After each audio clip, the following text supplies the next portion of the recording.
All right, gang, back with another video for you today. And this is probably the last and final citrus or fresh themed deep dive video I'm going to do. Finally, we're going to talk about orange, which also includes or can include Mandarin orange, blood orange, tangerine, clementine, and a few other strange citruses that might come up that are connected to the orange or the Mandarin orange. So if you haven't been watching my previous deep dive videos, please catch them. I have a link in the info box with a playlist that all the videos are there. So it'll be a very long form deep dive videos playlist. So you might have, 30 hours or 40 hours of video there. And I will add this one there as well. So I've done multiple different themes. And I just did an autumn notes theme. Don't worry, I am going to still do a regular video for autumn fragrances. But I did a deep dive form video on top 10 notes I consider that are perfect for autumn. So if you haven't caught that, please go catch that as well. But today it's all about another citrus fruit, mostly a sweet citrus fruit.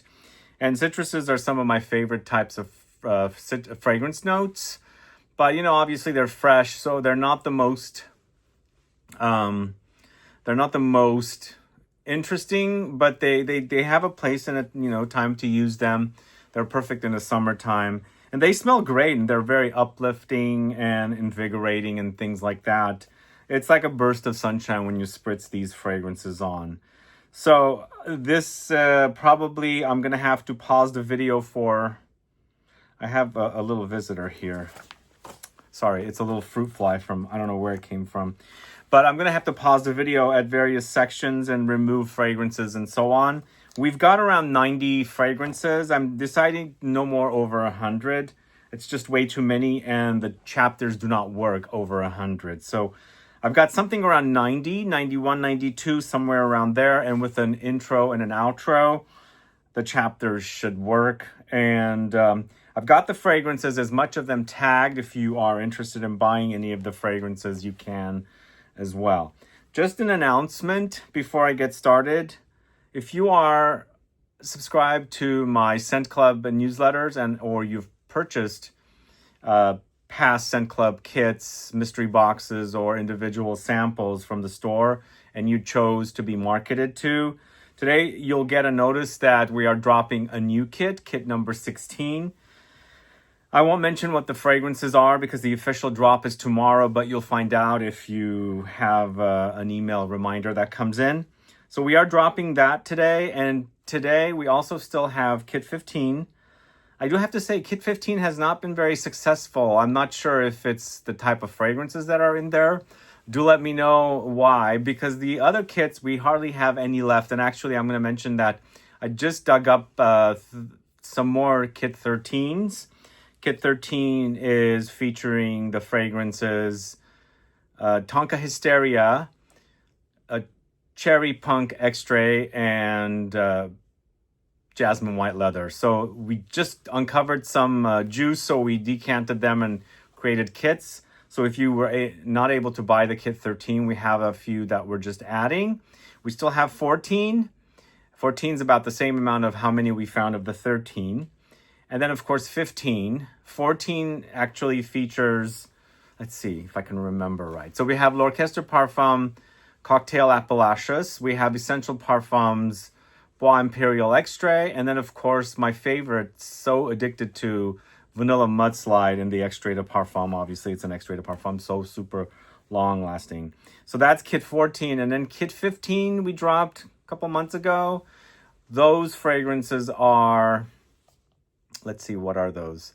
We've got Blue Whiskey on the Rock in an old-fashioned glass by Prode. We've got Taipei from One Day, and we have Filthy Musk from Born to Stand Out. So that kit, I have to be honest, is not doing very well. So I don't know if you guys just don't know the brands. Are the fragrances just not as exciting to you guys? Let me know, add a comment below so I can find out. But we are dropping a new kit tomorrow.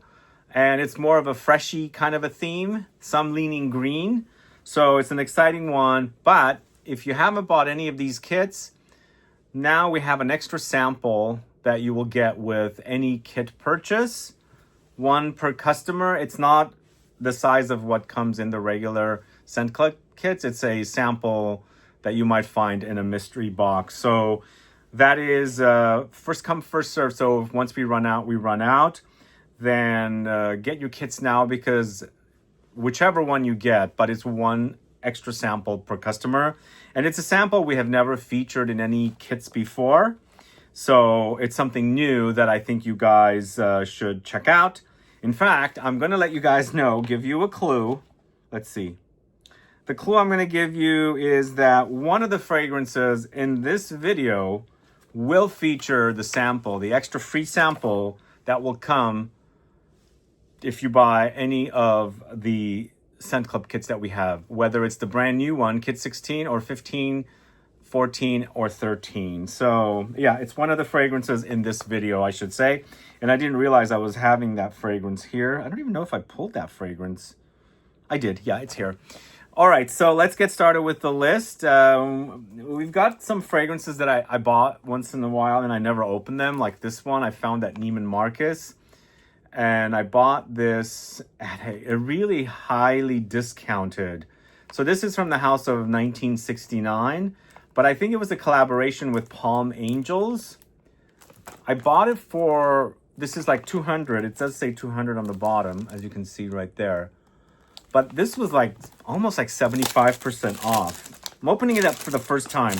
And I bought this like 3 years ago. I've never even smelled it. So yep, there are times that I buy fragrances as a collector and never smell them. Palm Angels did their own, I think they have a connection to Reservation Parfums now, but this is a collab with 1969. My favorite from the house is Christopher. It used to be called Christopher Street. So this is Orange KUSH by 1969. So it's oranges, mandarin oranges, bergamot, and grapefruit. And obviously it's going to feature cannabis in there as well. But I've never gotten my nose on this one. This was a special collab, and I think it was selling at Neiman's. Very juicy orangey. Wow. So juicy. So bright. I thought this would have cannabis because the name or the word KUSH. The idea of Orange Crush comes to mind. Honestly, I probably should not have listed this fragrance. I don't think it's selling anymore, guys. I apologize. So I was excited to highlight it in this video because it does have, you know, the mandarin and the orange idea here. I'm hoping you can get it somewhere. But as I said, I got that from Neiman's, and when they had this promotion, they were clearing these out. In fact, I believe there were 3 of these. I was only able to get 2 of them because the third one was already sold out at Neiman's. I don't know why I'm having a difficult time here. But anyway, let me know if you've gotten your nose on this. This is the first fragrance, 1969's Orange KUSH. All right, next, going to the house of 4711. This is ACQUA Colonia, Blood Orange and Basil. Very simplistic fragrance, but still juicy. I feel like this is kind of like the idea of this fragrance right here. Mandarin Basilic, Mandarin Orange and Basil. Here we've got Blood Orange and Basil. So kind of sort of, but concentration wise, this is Eau de Cologne. Eau de Cologne. Oh, it's still Eau de Cologne. I thought this was one of the more intense ones, but no, it's just Eau de Cologne. And the Guerlain is the Eau de Toilette. So, but similarly juicy. Blood Orange and Mandarin Orange are slightly different. They smell a little different, but similar, kind of a citrusy, juicy, sweet tart kind of an idea with the aromatic herbal qualities of the basil. So I think if you like that fragrance, you want something lighter, you can go with something like that. These are kind of fragrances that require to be replenished over and over again. They're eau de colognes, they're very light, but they smell really, really great and naturalistic. I love that about it. Let me know if you're familiar with 4711's Blood Orange and Basil. It's quite juicy. I like that a lot. So next, we're going to the house of ACQUA del ELBA. It's blue. This is the Uomo. As you can see right there on the bottom, it says Uomo. And it's a citrus woody fragrance. Are you guys familiar with this house? So this is a house I've discovered for some time now. When I travel to Italy, I see their products at a lot of places. In fact, in Florence, they have, I think, a few stores, but the one in the main center of the city I've seen. But also, I stayed at many different hotels in Italy, and I see their products there quite a bit as well. This is so juicy and zesty, so yummy. It's orange come to life, but there's a lot of woods here. But I feel like there's some aromatics, maybe some musky notes. I like that. It's got a zing to it, not necessarily uber sweet, because oranges can be sweet. It does say it's uomo, or for man, obviously, but I think a woman can totally pull this off. I wouldn't put a gender around citrus. I know it does lean slightly masculine because there's something kind of aromatic and woody backbone there. But there's a major soapiness about it as well. So yum. So yum. I like the combination of... I should say this does have a slight kind of an idea of the next fragrance I'm going to talk to you about, Acqua di Parma's Colonia. That soapiness is giving me that kind of an effect like Colonia from Acqua di Parma, or those traditional eau de cologne like fragrances that we know, like 4711 and things like that. But here we've got a little bit of sweetness, but lots of aromatics, major soapiness. Let me know if you're familiar with this. The house, if you've ever traveled to Italy, I'm sure you've seen their products. It's a pretty famous brand from Italy. They've been around for a while. But I think it was time for us to start talking about that brand. So here we are. But add a comment below. Let me know. Let's move on to Acqua di Parma Colonia. Yeah, at the bottom. This is a very well-known brand, obviously. It's under LVMH now. Those of you that don't know LVMH, it's Louis Vuitton, Moet, and Hennessy. And it's a conglomerate that owns Guerlain, Francis Kurkdjian's house, Maison Francis Kurkdjian, Dior, Givenchy, so many other brands. Loewe. Did I mention Guerlain? Guerlain. What else? Everything. I'm drawing a blank, but Celine is one of the brands. You can see Celine up here.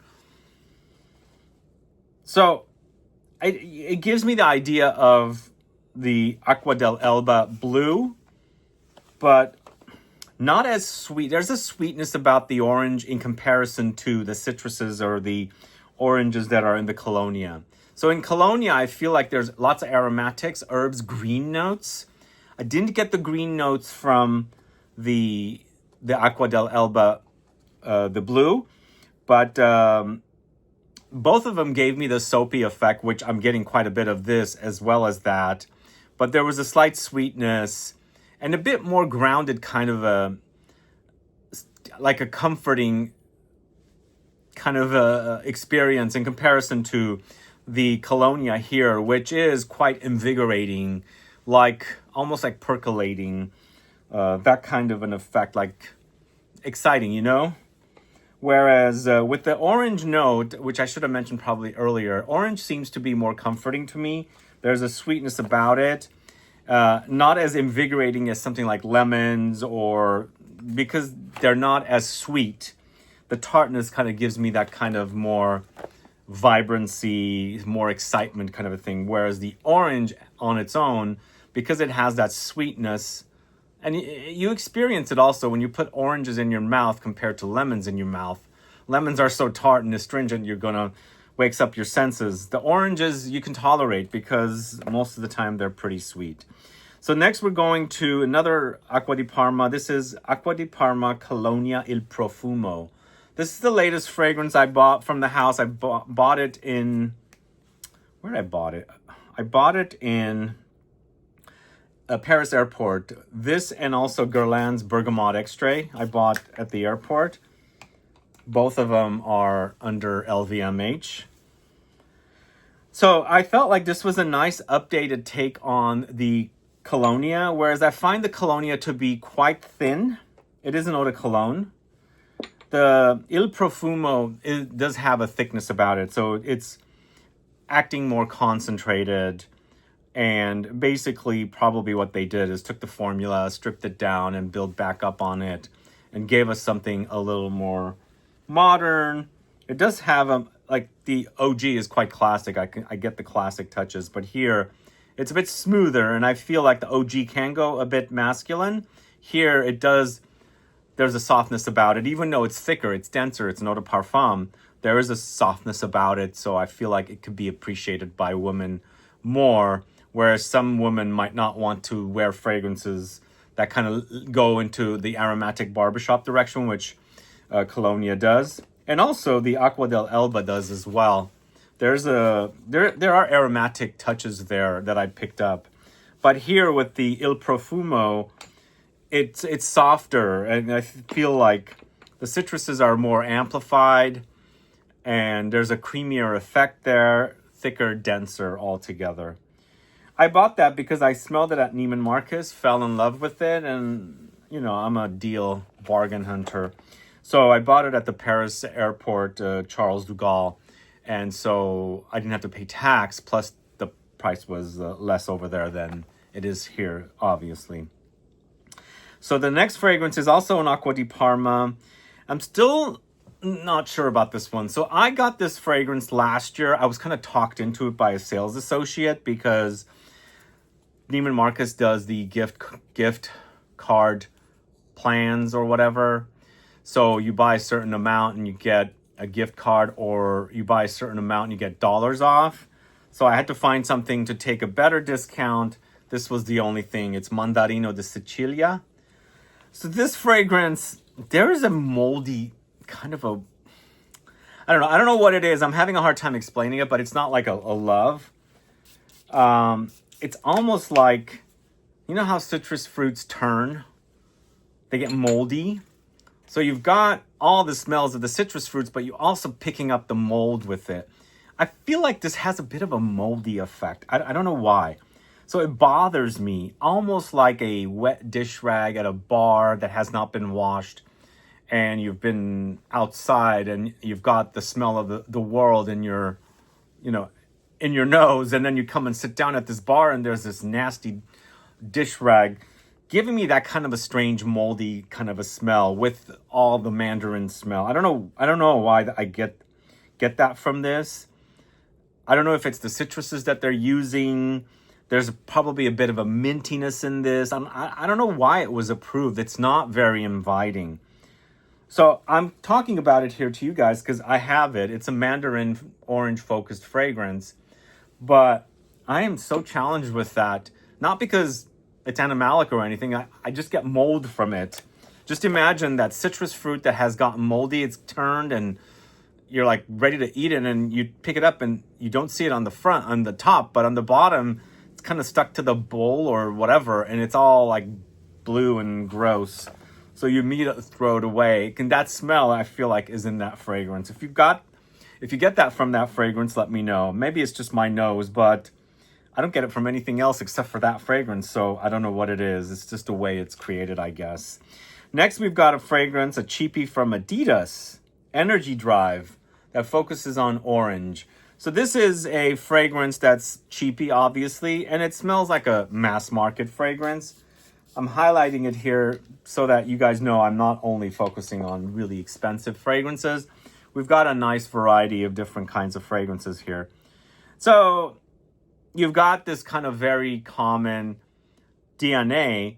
It is slightly smelling a little bit like the Santal 33 DNA, but it's got a lot of freshness and juiciness up top with orange.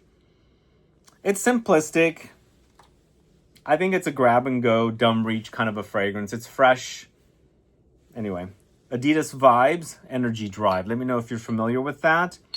This next one, I recently did a video on this house, but this is the one, even though this is more of a deep vanillic fragrance, there's a prominent orange note up top. And I just did a video on this house, Andrea Rada.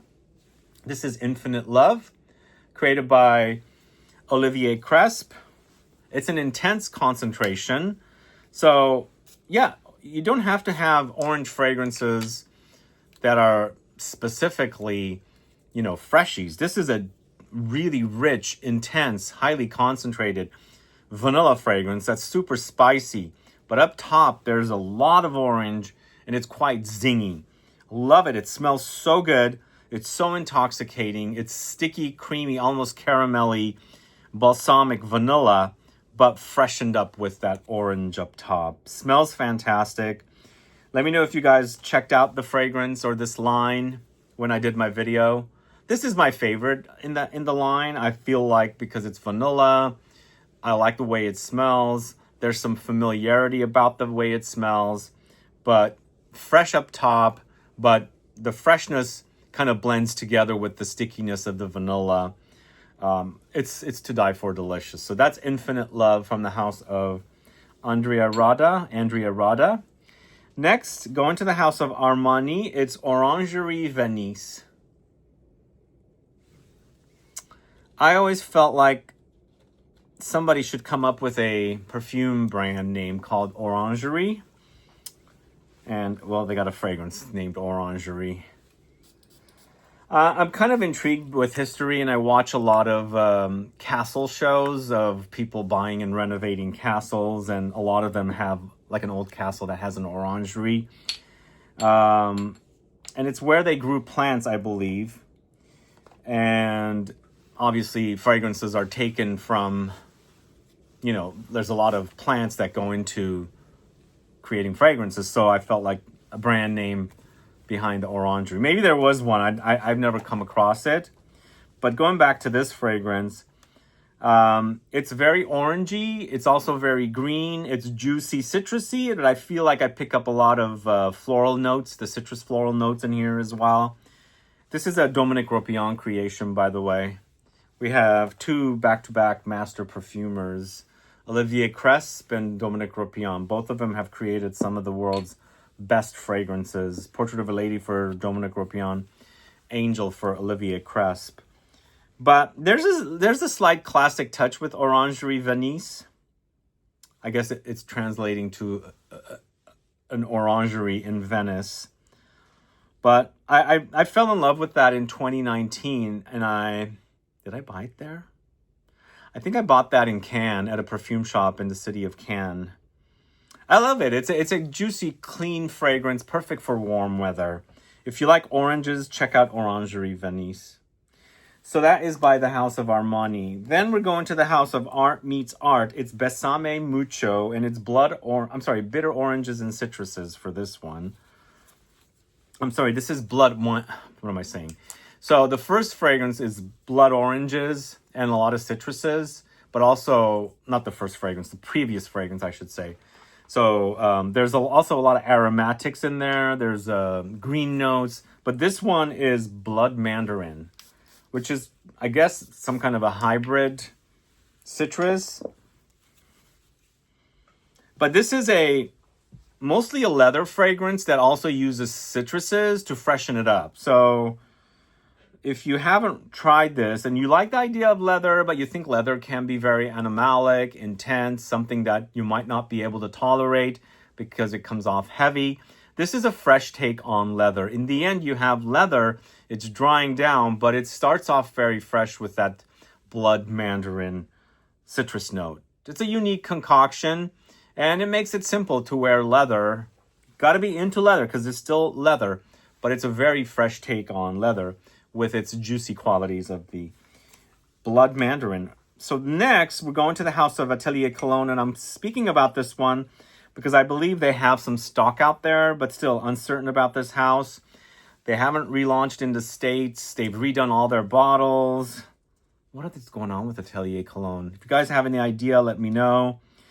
Last year, I believe I heard they relaunched in the Asian countries after they rebranded, but I don't know what they're doing. Are they not going to relaunch here? Their bottles look totally different, but this is Orange Sanguine. It's the very first Atelier Cologne fragrance I ever bought, going back to 2012, guys. 2012 or 2013, somewhere around there. Orange Sanguine means blood orange, basically. And if you've traveled around Italy, they have some of the best blood orange drinks ever. Not necessarily cocktails, but juices. I love it. And this reminds me of that a little bit. But although this is also a bit soapy, there's a soapy clean greenness about it. I think there's also the bitter orange note in here and the bitter orange leaves in here, like petitgrain in here as well. It smells like an orange juice. If you like the idea of orange juice, this is one of the best orange fragrances ever made. Hands down, so juicy, so clean, so bright and uplifting and happy, sunshine. But again, there's stock out there, but I don't know what the heck is going on with that brand. I apologize, but I'm featuring it here only because they have stock out there. Next, going to the house of Atelier d'Azur. It's Riviera Sunrise. Isn't that hypnotizing with all those kind of moving around? All right. So this is oranges and mandarin. So remember, we're doing a video on oranges, mandarin oranges, clementines, tangerines, blood oranges. There's a few other citrus notes. I forgot the name. There's one that came up a couple times. One time I actually, I'll talk to you guys about it later. But here we've got a very juicy example for a very fresh citrus fragrance. And even though it's part of this Riviera series from Atelier d'Azur, you can see the word Riviera is there, Riviera Sunrise. I like the concept of it. Sunrise meaning morning, sunshine, burst of sunshine with the kind of juiciness of the citruses here.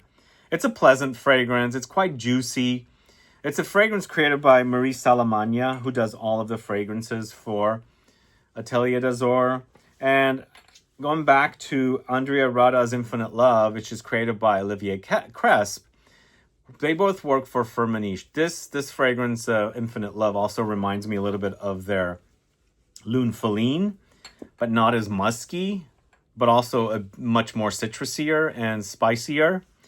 So they remind me of one another. I feel like also the Lune Feline does have a slight musky medicinal touch about it. That one doesn't.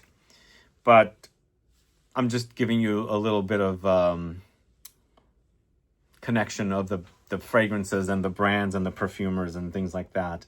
But this is a great fragrance. It's a super fresh fragrance. If you're into the idea of oranges and mandarin oranges, Riviera Sunrise is awesome. For a while there were a lot of brands doing Riviera-themed fragrances. I felt like, in 2019? Riviera it was the big thing. Everybody was like cranking out Riviera-themed fragrances. Thankfully, they've kind of stopped finally. But for a while, I was like, another Riviera fragrance? Atelier d'Azur, I believe, did 4 Riviera fragrances. Have you guys gotten your nose on any Riviera-themed fragrances? Let me know. But let's move on to the House of Bon Parfumeur, 104. One of my favorites from this house. Not many people talk about it. And also, I think it's an acquired taste. This is Orange Verte, so it's green orange. Well, it says Jacinthe on it, but it's hyacinth. So it's green orange, hyacinth, and Lierre is ivy. So it's quite green. It's got a green leafy smell, plus it's green floral with the hyacinth, and then that juiciness of the green orange. It's so good. Oh man, I love it. It smells like if the spring season clashed with the summer season and created this unique kind of landscape and season of both seasons combined. So you've got some ingredients from spring and summer together. Because I find that ivy, I love the ivy in fragrances. Not many are out there. Thankfully, it's here and I like it here. Ivy doesn't really have a smell much unless it's baking outside in the sun. Then when you're walking around ivy, you can kind of get this very interesting smell. So we've got that here. And then the hyacinth for me is a very spring floral note. The orange in here, I would say, I don't know. I think oranges grow many times of the year. So all year long. But that's why I felt like this is kind of a clash of two seasons, ingredients from summer and from spring together for this very unique kind of an environment with the most amazing weather and the most amazing smell together, kind of a thing. I don't know. But it's a great scent. If you haven't tried it, please do. Definitely one of my favorites. In fact, they have an extract of this one as well. I prefer the EDP more. The extract seems to be too thickened up. So when I say I really love extract fragrances, it's not necessarily I love them all. And sometimes I prefer the EDPs. In that case, I think the EDP is much better because I love the way the EDP smells. The extract just got too thick. But the next fragrance from Bon Parfumeur is 004. And 004 is gin, mandarin orange, and musk. So once again, clean, crisp. The gin is juniper, obviously. So you get this kind of a clean, cold crispness. Sometimes metallic touches. There's a lot of musk in here as well. So it's a very clean and citrusy, juicy experience. So lovely. You know, it's aromatic, it's spicy, but there's a major crispness about it. It's super, super clean. Love it. Both of them are great, but for me, the 104 is much better. I love the 104 because I just love the combo of notes. You don't get ivy much in fragrances, if at all. If you like ivy in fragrances, you can see it in full form by diptyque called Eau de Lierre. Lierre is ivy, so the water of ivy. And I think ivy is also present in A Soft Lawn for the imaginary authors, but I don't see it much come up much else. There's a few others that I'm drawing a blank with, but both of the fragrances are great. I feel like the 104 is also a bit more substantial in comparison to the 004 from Bon Parfumeur. Let me know if you have smelled these fragrances, and if you haven't, which one is sounding great to you. If this is your first time tuning into my channel, guys, and you haven't subscribed to the channel yet, please click the subscribe button and also the bell icon so you'll be notified for future videos like this. And also, please give a thumbs up for this video so it'll help with the algorithm. So let's go to a more masculine designer offering from Bulgari. This is Bulgari Man Rain Essence. So this is a very watery, juicy citrus fragrance featuring oranges. I feel like there's ozonic notes. Also, I'm getting juniper-like notes. There's a crispness about it. It's cold, you know? It's simplistic. It's easy to wear. It's very, very fresh. It's crisp. You know, it's also metallic. So it's got the sharpness about it. But behind all that, it's got a juiciness with the orange note. And this is sweet. It's not tart whatsoever. And I think they've captured rain perfectly. I think that's an Alberto Moria's creation. I could be wrong. But he's been doing a lot of their fragrances. And he does aquatics very well. So that one comes off aquatic. But thankfully it's not marine, because he can do marine that I don't care for. It's just a very watery, rained-on kind of fragrance is what it is. It's called Rain Essence. And it's orangey. All right, next going to the house of Byredo. I've got two fragrances back-to-back. Sundazed is the first one. So Sundazed is mandarin orange and also juicy lemons, but those are kind of like what's creating the juiciness here. But what else is also in here? There's the Neroli orange blossom. There's the Petitgrain note in here as well. So it's basically paying tribute to the citrus fruits. And you've got a nice, clean, soapy, juicy, citrusy, and also slightly green and aromatic. But it comes off so soapy and clean.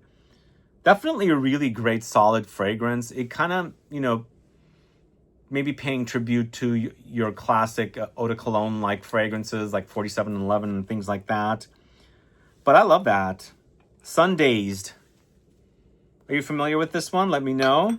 And something more substantial, we've got Tobacco Mandarin. I didn't think this would work, but it works so well. I love it. And I've worn so much of it, as you can see. And it's also quite thick and dense. It's got to clean this up. As you can see, it's gotten a little bit dirty. Whoa. The color. This to me has the juiciness of the Mandarin, but lots of tobacco. Whoa, is it dripping? Lots of tobacco. But what I get from this one, a lot of resins under there. It's a kind of like a sticky, gum resiny kind of situation under there. So it's quite ambery. And there's a smokiness about it as well. But I wouldn't say like the fragrance ACQUA smoke. It's not as smoky as that. This is more resins and almost incensey resins with a lot of tobacco. There's this light funk in here as well. So it's a bit dirty, but it's so heavy. In fact, I think my bottle has gotten denser as it's sitting around. The juice is so dark. Look at that. It's so dark. Don't put that on your white shirt. Let me know if you're a fan of that. Now, I don't know if you'll enjoy Mandarin orange, like how Mandarin orange smells in that fragrance, because it's been so diluted with everything else in there. Even though there's that presence of it there, it's not going to smell like you just, squeeze some Mandarin orange in a cup and you're drinking it. It's not going to smell like that whatsoever. It's got a lot of those resins. It's just been enhanced, I should say. But it is called Mandarin tobacco, or tobacco Mandarin, I should say. And it's a star note in there with the Mandarin and the tobacco. So next we're going to the house of... Oh, wait, where are we here? My fragrances are out of order. So we've got a fragrance from the house of Bouchard Colbert. It's Faison d'Or. And this is a fragrance that we featured in a mystery box last November. So this fragrance to me acts like the perfect autumn fragrance. So Faison d'Or. Faison, I think it's a pheasant. In fact, there is a pheasant on there, as you can see. So I feel like they're quite autumn-like birds. I remember as a kid, I think I was more like a teenager, one time here in the Bay Area, but more in the southern part of Bay Area where I used to live in the peninsula. We had these beautiful hills, and there were a lot of like wild birds. And one time a bunch of pheasants came down towards the city part of the city. And I was like, what are these birds doing here? And there were pheasants, like beautiful pheasants. So the inspiration for this, I think there's a major orangey touch about it, but to me it smells like an autumn in a bottle. Everything around here smells autumn-like. So there's dry shrubbery leaves and things like that. There's a sweetness from the orange in here. To me, it smells like Northern California, to me, pretty much. And I don't know what the Faison or the pheasant has to do with the idea of this fragrance, but when you look at the bottle, the kind of like golden dried leaves on there, you actually smell that in here. It's got a kind of a golden ambery glow with the smell, especially for the fact that it has the orange. I'm going to show you this real quickly, the orange off this bottle. And I'll get to this fragrance in a little bit. So it's got that orange up top, but it's also blended with these kind of dried leaves and shrubs. And there's some sweet spices in there as well. But a great fragrance that is very autumn, utilizing oranges for top notes. That turned out to be one of my favorites from that house. This is Faison d'Or from the house of Bouchard Colbert. Let me know if you got that kit and if you were able to sample that fragrance. That's the mystery box from last November. We dropped it on Black Friday. Next, we're going to the house of Cartier. This is Declaration. So Cartier's Declaration does have oranges. But as I was mentioning recently, I got finally the reminder of, where is that? Here it is. So to me, Bigarade Concentree and Cartier Declaration are formulas that have been twisted around. It's kind of the same formula. Whereas both of them have oranges and spices and woods. But with the Cartier, the orange is not as much as it is in the Bigarade Concentree, if that makes sense to you guys. But you get that here quite a bit. It's super spicy and also a bit cumin caraway-like on the skin.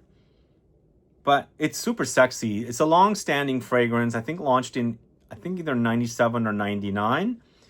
And this was before Jean-Claude Ellena went to work for Hermes.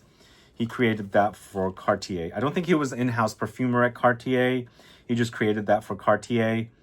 And they have an in-house perfumer now. It's Mathilde Laurent of Cartier, who I got to meet earlier this year. But it's an awesome fragrance. I think the Parfum is my favorite now, because obviously the fragrance has gotten watered down. It's not as robust as it used to be, but still smells great.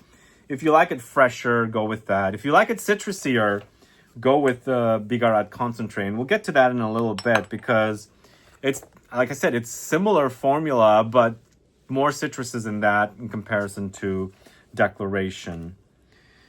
Next, going to the House of Chanel, it's Allure Homme Sport. Yeah, there's a lot of orange in this one. It's a sweet orange. This is also a bit aldehydic, and man, my cap is so sticky. I don't know what the heck has happened to that cap, but it is quite sticky. But there's a lot of orange in here. I think there's tonka. There's marine notes. This was not one of my favorite fragrances at one time. I've grown to enjoy it. The orange is very prominent. I like it in this. I like the freshness. I like the tonka touch under there. These are pretty good fragrances. It's a solid collection, but you guys know how I feel about Chanel these days. As I'm shooting this video, guys, I have also picked up the new Bleu de Chanel exclusive. I have to be honest. That is the most expensive signature line fragrance I've ever bought from a designer. $300 for 100 ml. I'll put up my video soon, probably Monday, but I'm not going to say much more.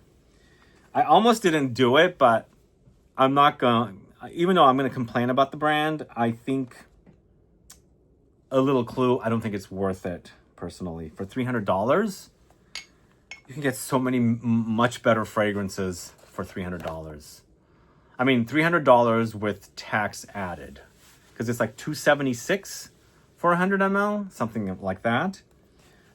So pricey. Like, there's niche fragrances out there that are like 1,000 times better and cheaper than Bleu de Chanel exclusive. Anyway, we'll get to that later. Stay tuned. Probably Monday, as I said. But next, another Chanel fragrance. And, you know, in the citrus-themed videos, the deep dive videos I've done, this one has come up quite a bit. This is Paris Biarritz with Mandarin and grapefruit featured in this. Mandarin orange.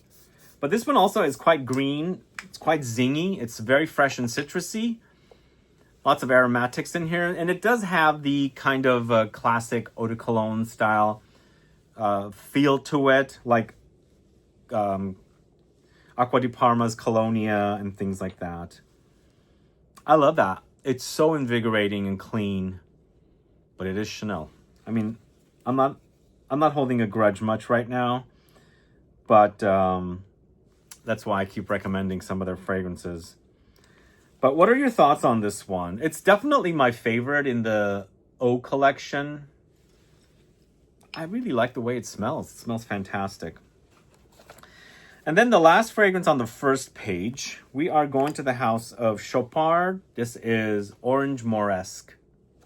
Whoops. Yeah, that's the correct way. Why does it happen like that? The little... This thing is not on here very tight, and it just comes off with the cap, but it's back on there right now, as you can see. I discovered this in 2019 and instantly loved it. I think this is an Alberto Moria's fragrance. I think we've got resins here and also the citrus floral notes, but there's a lot of mandarin. And there's also like ambery resins, as I was mentioning. It's a really nice, very pleasant, citrusy fragrance. It's definitely very delicious. It's a citrus that's kind of got some backbone. I think the ambery resinous touch that's in here makes it a little longer lasting. And also, it's not coming off uber fresh, even though we're dealing with a lot of fresh notes. Very nicely done. There's a slight bit of a reminder of Love Don't Be Shy in this as well. Yum, that's so good. Let me know if you're familiar with that. I finally saw this collection at Neiman Marcus. Neiman Marcus, it was on Neiman Marcus online, not in a store. But it's been a while since I discovered this line. And they also have some fragrances in red bottles as well. I don't know what the difference between the bottles are. And stay tuned, finally, I have shot a video on all of the Chopard Malaki fragrances. So I'll air that sometime in the near future. Or it might be aired while I'm in Europe, but I have shot it already, so stay tuned for that sometime in the near future. So we're moving on to the next page. We're done with the first page. And the first fragrance I'm going to talk to you about on this second page is Clinique Happy for Men. This one is mandarin, there's lime, yuzu, also calamondin. Are you guys familiar with this interesting citrus fruit? So I had to look it up. And apparently it's a citrus fruit from the Philippines, and it's a hybrid fusion of kumquat and mandarin. So whatever it is, it's quite zingy. I really like this. It's a cheapie. I first wore it in like 99 or 98, somewhere around there. I remember at that time, that fragrance was so big for a citrus. The way it was made, really long lasting. And to me, it smelled as if you're spraying sunshine on you that's going to last all day. Kind of gave me the idea of tang a little bit as well. Something just super juicy with a lot of, oranges. And even though the idea might be orange-like, I think it's the fusion of the different citruses that's creating this idea. But super awesome. Unfortunately, it's gotten weak since when I first wore it almost 25 years ago. But it reminds me of when I first wore it. I remember buying it from Macy's and really, really loving it at the Clinique counter when I used to visit Macy's quite a bit. It was a favorite fragrance of mine for a while. But I was more into deeper fragrances. But that one, as I said, no, I shouldn't say that, because I also liked Armani Acqua di Gio, l'Odyssée Pour Homme. I wore these fragrances. But I always preferred the more concentrated, stronger fragrances. But let's move on to Clive Christian with Timeless, with bitter orange and lime featured here. So bitter orange is known as Bigarade. Well, obviously we've got Bigarade Concentree here for the Frederic Malle house. And this is Bigarade, or bitter orange. This is awesome tree that not consumed much for fruit. I don't know if it's edible. Probably it is, but it's probably very bitter. But it's used a lot in perfumes, a lot. And a lot of the orange that probably is in fragrances is probably Bigarade or bitter orange. Here it is for sure. But this is super zesty, clean, and also aromatic and spicy. It's a great freshie, very, very invigorating. And I feel like the greenness is appropriate for this because it does act a bit green. And there's something minty herbal in there as well. Super awesome, really, really zesty. Let me know if you guys are familiar with that. Now, next, go into a fragrance from a house called Comme des Garçons. This is Dot. So this bottle does not stand up. I don't know why they created this bottle like this. It's just a bit wobbly, as you can see.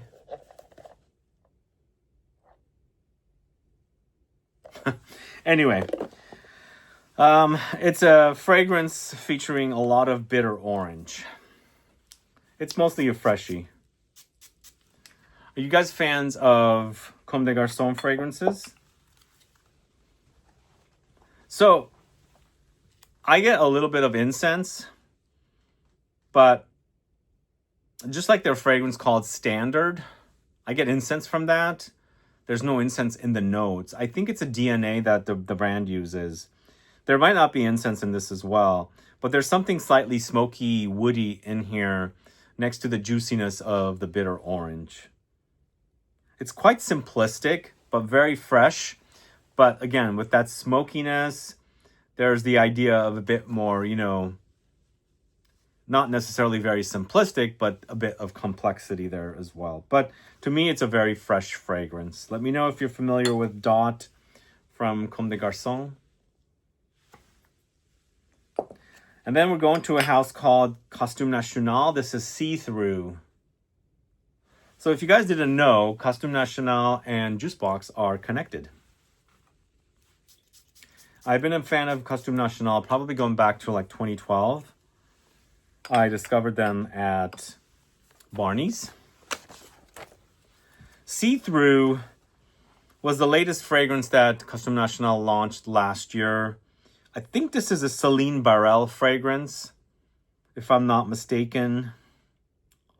But this has bitter orange, lemons, and grapefruit, and also marine notes. So it's a juicy, citrusy experience, and it's called See-Through as in S-E-A. So you're getting the marine experience with a lot of the juicy citruses, somewhat zesty, zingy as well, but very fresh and also marine. It's not marine that's not wearable. But again, some people that have the reaction to marine that I have or have had might think that's a bit too marine. So it depends on how much you can tolerate. For me, I was really sensitive to it before. I've opened up a lot to marine notes. Now let's go to something completely different here from the house of Dior. It's Purple Oud. Yeah, there's a lot of orange in this. It's a very fresh Western oud with a lot of juicy orange.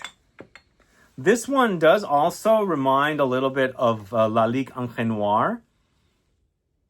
It smells like it to me. But not the sport. Totally the, more like the EDP or the L'Extreme, I think is what it's called, right? A la Extreme. I was drawing a blank. It's been a while since I've spoken about it. But that's what this reminds me of. I actually really like this. Although, you know, it's obviously available in another fragrance because it smells like it. But I think it's pretty solid for what the house did. Not original, but solid as in an experience. I like that one quite a bit. I wouldn't rank it very high, but I like the way it smells. I like the freshness. It's a fresh take on oud. But there's substance there, you know? There's the oud that's very westernized. There's some spices in there. But it's not super heavy and cloying because it has the orangey freshness. So that is Purple Oud from Dior. Obviously, it's no longer in this bottle. It's a 200 ml bottle now. They decided to make them 200 ml because they said, we want to make more money. Anyway, let's talk a little bit about the two fragrances I had reported on, Vanilla Diorama and also Tabacolor. There's still a rumor out there that those will get discontinued if I haven't mentioned it in any other videos yet. So it's possible it's going to get discontinued. Or both of those are. At least according to New York rep that I have, a sales rep that I deal with, they told me those are getting pulled. So probably they're not going to get pulled everywhere. But when I was in France, the woman that manages the Dior fragrances store, standalone store, told me they're uncertain, but they still have them there. So anyway, that's what I know. All right, let's move on to the house of Diptyque with Eau de Sens. So even though this is a fragrance about citrus flowers, it's also a fragrance about bitter orange. So I think, as I was saying earlier, the bitter orange tree is used so much in fragrances. The juice for the citrus fruity juiciness, The flowers, because orange blossom, obviously, neroli. The leaves, petitgrain, obviously. So here, from what I've read on the Diptyque website, they're paying tribute to the bitter orange tree. And it smells like it. It's slightly woody. It's very floral. It's juicy, citrusy. It's clean and soapy. A little powdery as well. But really nicely done. It's an eau de toilette. You've got the great label there highlighting the orange. Are you a fan of this fragrance? Again, it's definitely exactly what they claim it is. It's the tree, the fruit, the flowers, the leaves, the branches, all of it in that fragrance. All right, next going to the house of this Dolce & Gabbana fragrance, orange. I think there's a few bottles out there. I think in this collection, the trio of fragrances, as you can see the orange here. So there was the orange, there was the lemon, and my favorite, the pineapple. I actually had some clients that were asking me to find bottles of pineapple. So the Dolce & Gabbana store here had them quite a bit. In fact, I probably bought around 10 bottles of pineapple from them. And the woman I dealt with apparently put my number and named me Pineapple. Apparently that's what she said. Because I kept coming in for pineapple because so many people wanted them. Once I turned this on to family also, everybody wanted the pineapple. This is the orange. It's my second favorite. I felt like the lemon was the most boring. But for me, the pineapple was so good. Once again, created by Marie Salamagna, who created... I already mentioned her earlier, but I can't remember what she created. Oh, she created this fragrance. The pineapple is awesome. I don't know why they discontinued it, but maybe it just wasn't working for them. But the orange was nice. It's a sweet orange. It's juicy. You do get the idea of this a little bit. Orange Sanguine. Yeah. Just a very juicy, clean, happy, bright, citrus fruity fragrance. Simplistic, but with a fun bottle. I mean, the bottle is kind of boring. It was all about the caps. Let me know if you guys got to experience these fragrances from, I think it was called the Fruit Collection, and they only had lemon, orange, and pineapple.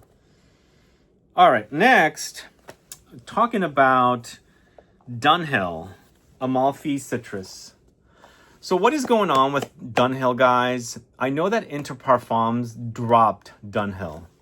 So as you can look at the bottom, you'll see Inter Parfums about right there. So Inter Parfums is a distributor. They distribute Moncler, Van Cleef & Arpels, and various other brands.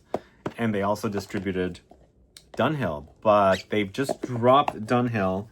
And what does that mean when a distributor drops you? It's so bad. I mean, it probably feels weird, but I remember around 2014 when they launched Icon, that was a huge fragrance. Everybody seemed to like it.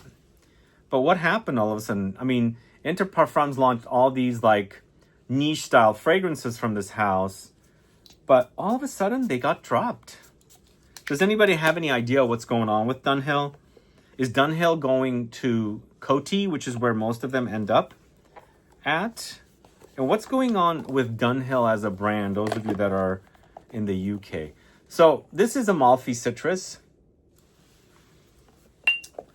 Of course, it's a lot of oranges in this. But there's a lot of... So when I smell it, it reminds me of some of the ideas of the Colonia from Acqua di Parma, with a bit more of a sweet zestiness. So there's green mandarin apparently in this. And the juice is green if you didn't see that. I don't know if they make this shit up, excuse my language, but like green mandarin and you make the juice green. But maybe they don't, I don't know. But I like the way it smells. It's quite simplistic. I'm not sure it deserved to be in a collection like this, but hey, I think what they do when they launch these collections is they they kind of try and create all the different styles of fragrances that when, you know, somebody's looking at a brand and their collections, if you're looking at it and you love citruses, you'll find a citrus. If you're looking at that collection and you're into sandalwood, you'll find one, because I think their sandalwood was really, really awesome.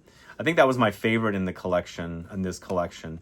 But they had a lot of different ones, so that's what they do. But I think this is pretty simplistic, but still quite zesty, green, and also aromatic.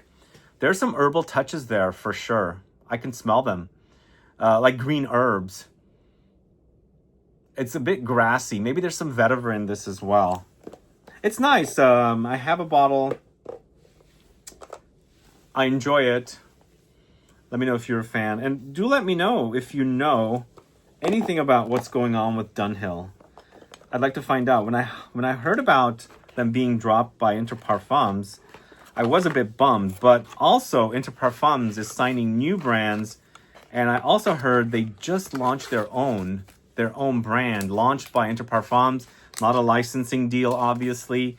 So it makes sense that they're going to get rid of some poorly performing brands. You know, they're taking on new ones and they're launching their own niche collection. I'm drawing a blank with the name of the collection that they launched, but I read that they're opening up a store in Paris. That should be next month. I'll be visiting in October, so hopefully I'll go find out about that house. If you guys remember the name of the brand that Inter Parfums launched, do add a comment below. But let's move on to 8 and Bob. This is Champ de Provence with oranges and bergamots featured here. So this one to me, I think I had forgotten about this brand. And actually another thing to say about this brand, they have redone all of their bottles. They're kind of more square. They almost remind me of the Valentino higher end collection of fragrances bottles, but I kind of like the ones from this brand, their new bottles, a little more than the Valentino collection. But this fragrance was in that collection, in the new bottles. And this could have gone into the Orange Blossom video as well, the deep dive. But this is lots of oranges and bergamot. But there's also a lot of floral notes here, like the citrus floral notes. It's quite green, and I feel like the color of the bottle is very appropriate. It's clean and soapy, quite juicy, but there's a powderiness here. It comes off a bit powdery for sure. Let me know if you're a fan of that. Have you gotten your nose on their new launches? I know they've launched some fragrances, and I heard that they were really nice. And then I noticed that they rebottled their fragrances as well. So I'll have to get my nose on those new fragrances again and see what they've done to the older collection. But this fragrance from the House of Electimus London, it's Trajan or Trahan. Are you guys familiar with this? So this is a blood orange and mandarin combo. I don't know about you guys, but I really love blood oranges. I love the taste of them. This is also a bit like Baccarat Rouge. So you've got that kind of a DNA in here mixed with a lot of citruses. So it's super sexy. If you like Baccarat Rouge, but you want something more citrusy, juicy, fruity kind of, definitely check that out. It's super long-lasting as well. It's got a great lingering power, but it is a freshie. It's the citruses that you can enjoy when it's warm outside, and also smell that kind of musky ambroxany kind of DNA in here with the muskiness that is featured there. So that is Electimus London Trajan or Trahan. Let me know if you're a fan of that. It's been a while since I've smelled that DNA. I quite like it. Next, going to the House of Eccentric Molecules. It is Molecule 1 plus Mandarin. So basically, it's the combination of ISOE Super and Mandarin Orange for something minimalistic, simplistic, woody, musky, and of course citrusy. So I've been mentioning this in a lot of different videos. These fragrances are so great to use as enhancers, boosters, primers, layering tools. So first of all, it's very woody, musky. So the original Molecule 1 has a huge cult following. It's one of my favorite fragrances if I want something simplistic.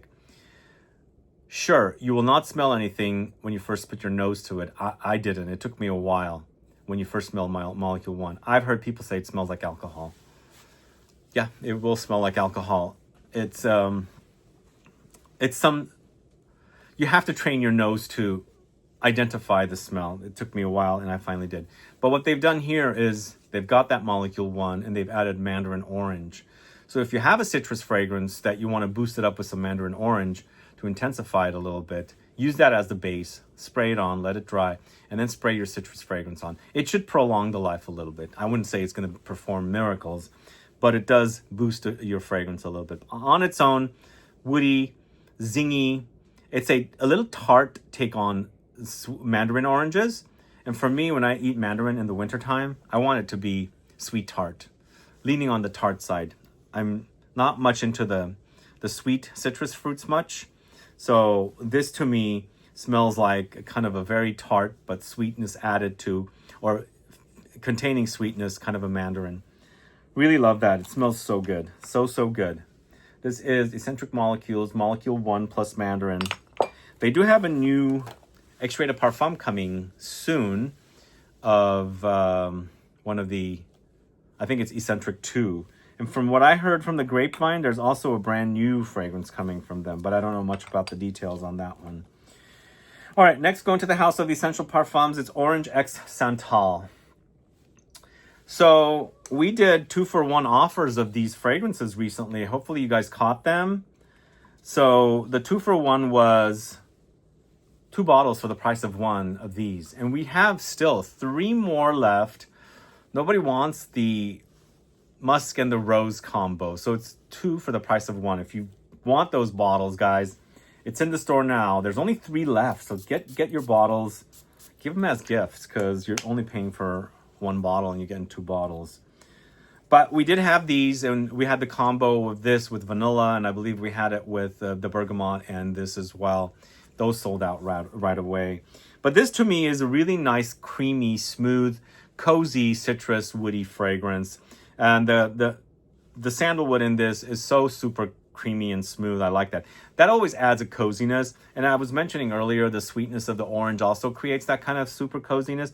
So it's a really nice, pleasant, simplistic, woody citrus kind of fragrance. And here also, you can totally layer these two together. It's an interesting that they were back to back. As I was saying, if you have problems with this one, the longevity, it's woods, right? It's sandalwood. It's also orange. Here it's woods. It's ISOE Super, which is mostly cedar wood, but I do get some sandalwoody touches, and it's Mandarin. Layer those two together, prolong the life if you want, or you can find some other fragrances to do it with, but you can totally do it with this fragrance, I think. But the Essential Parfums is quite nice as well. Not my all-time favorite from the house. My favorite is toss-up between the vanilla or the patchouli. And I also really like the Bois Imperial Extrait. I think the whole house is really great, really inexpensive. If you haven't caught my video with Geraldine of that brand, they are launching 2 more extracts. I believe they're launching extract of the musk and also the bergamot. So those 2 must be popular like the Bois Imperial. Although the musk is not my favorite.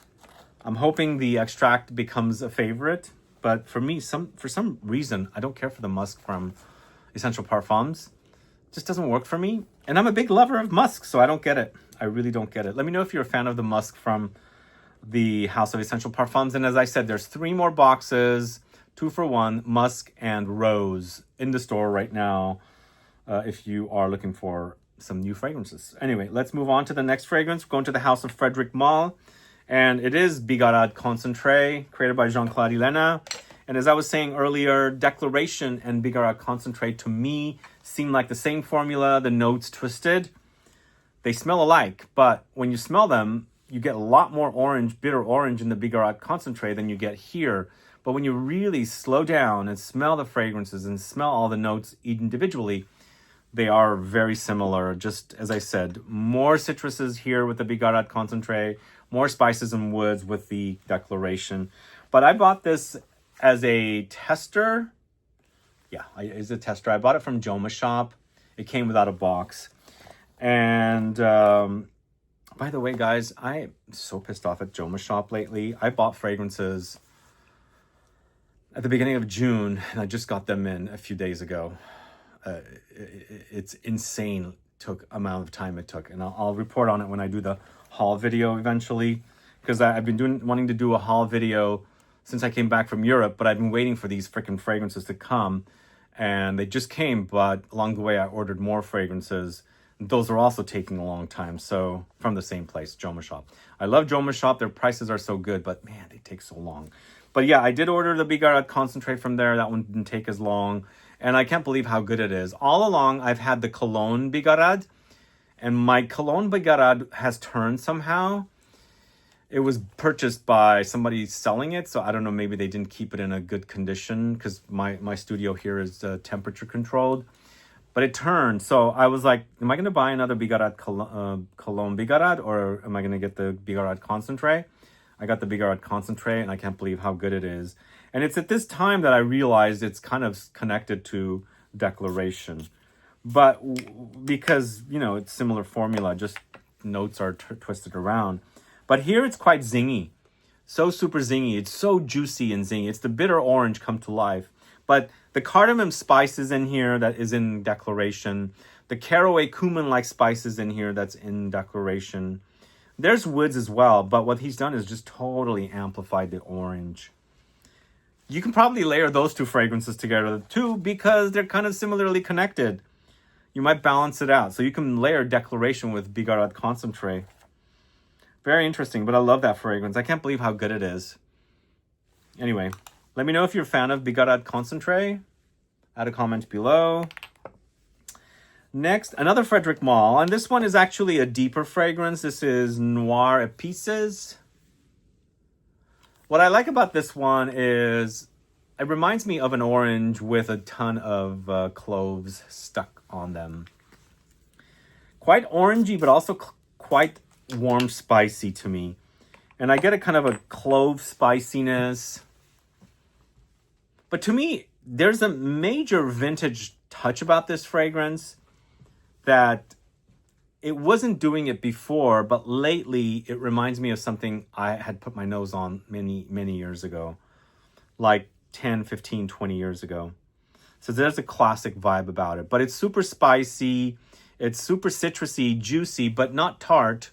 There's that sweetness about it. But I don't think it's one of the most famous Frederic Malle fragrances. In fact, my bottle is a vintage tester from the pre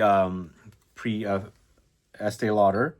So I don't leave it out, but I pull it quite a bit because I talk about it quite a bit. Let me know if you're a fan of Noir Epices from the House of Frederic Malle. What are your thoughts about it? Add a comment below. All right, next going to the House of Gallivant. This is Brooklyn. Brooklyn has a ton of orange. One of my favorites from this house, although it's been a while since I've checked out what else they've launched lately. This is a pleasant, cozy orange-focused fragrance. To me, I get a tea vibe with this one. It acts like tea, a little grassy, and a lot of citrusy freshness, sweet citrusy freshness. It's a pleasant fragrance. I'm not sure if it smells like Brooklyn, but I really love the way it smells. And there's a super coziness about it, super creaminess about it as well. And then again, it's that orange. The sweet orange gives me that kind of a vibe to begin with. Very pleasant fragrance. Let me know if you're a fan of it. Are you a fan of Gallivant Brooklyn? Just a brand overall? Let me know. Add a comment below. We're going to the House of Guerlain next. It's Mandarin Basilic. I've spoken about it, this one, so much. Definitely one of the best Guerlain Aqua Allegoria fragrances. I sure need to buy the Forte version. But man, it's so juicy. I love it. Love, love, love the juiciness of the Mandarin. And I always mention it reminds me of this afternoon swim. Well, today it's actually reminding me a little bit of Pacific Chill as well. I'm for some reason, I'm getting some fruitiness today. Like a berry kind of fruity. But if you like Mandarin Basilic, if you like afternoon swim and you don't want to pay the afternoon swim prices, Mandarin Basilic. Just remember, it's got a lot of mandarin. It's juicy, citrusy. This addition of basil is in there, so it's a bit herbal and aromatic in there. But so good, so juicy. Love that fragrance. I love the realistic quality of the mandarin in that one. Next, we're going to talk about 5 different Hermes fragrances. I can't believe Hermes does a lot of citruses and they do a lot of orange. So first off, it's the Concentre d'Orange Verte. My bottle is so low. So this is one of my all-time favorite fragrances, all-time. So when I first discovered this fragrance, I was on a trip to New Orleans on a very hot summer August day. And there was a Saks Fifth Avenue. I went and shopped that for perfumes. I bought this, but in the OG version, not the Concentrate version. And then I also bought a Jill Sander fragrance there. I really fell in love with this. Fragrances at that time, pre-IFRA regulations, there was something, I don't know, something different about them. It's a little unexplainable, but they were a bit more full of life. And that version that I bought was the OG Eau de Cologne. There wasn't even a Concentrate available yet. So it felt so alive. I bought a bottle, then I loved it so much. And my dad at that time, he's no longer with us, always loved fragrances. I got him a bottle as well. And the fragrances were just so beefy and intense. They don't make them like that anymore, unfortunately. So that's why they probably had to come up with a Concentrate, because the fragrances, after they got really reformulated, had to, they had to have a more robust version made. And I love it because, to me, even though they don't say it's the bitter orange tree, they say orange. I feel like this is the bitter orange tree. It's just acts like it. It's a bitterness about it. Not much sweetness. There's a lot of woods in here. There's the leafiness, the leaf of the orange tree as well. There's some greenness, as you can see the color. But there's not much flowers in here of this bitter orange tree or the orange tree in general. But definitely one of the best. Absolutely love that from Hermes. Let me know if you're a fan of that. Next, we've got Hermes's Eau de Merveille. So I'm just discovering this fragrance new. A relative had given my mom a bottle of this. This is a bottle I got. I got a tester off Fragrance Net. I really fell in love with her fragrance, actually. So there's that DNA of Hermes fragrances here, but it's super bright and juicy and, of course, orangey. I guess there's a little bit of amber under there because they have an amber flanker of this as well. I think they did at one time. But I was always talked into buying this fragrance. I never did. When I first started going to Saks to buy fragrances, when I was getting into doing fragrances, the sales associates were always trying to push Eau de Merveille on me. I never did until my mom got a bottle and I'm like, wow, that's actually pretty good. My mom likes stronger fragrances, and even though she has the EDT, she does complain about how light it is. It is pretty light. It's an eau de toilette. It's a fragrance to wear when it's really warm outside. But I'm surprised how good it is. For that fragrance, you have to make sure you're open to the idea of very light and fresh, sweet citrus fragrance. So next we've got this. This was my second purchase in this series of fragrances. This is Eau de Mandarine Ambre. So it's mandarin oranges and amber together in the Cologne concentration. I love it. It's warm, super sweet, citrusy, with a slight tartness in there. There's a little bit of a zing in there somewhere as well. But to me, the amber and the mandarin together, super cozy, but fresh but warm at the same time. Because amber is a warm note, the mandarin obviously is a fresh note. Still have this kind of freshness about it, but there's warmth about it. They really work well together. I think that's a Jean-Claude Elena creation. I think he created this before he left. It's good. It's quite good, but very, very light. It's not like intense, even though it's an amber note. Let me know if you're familiar with that, if you enjoy it.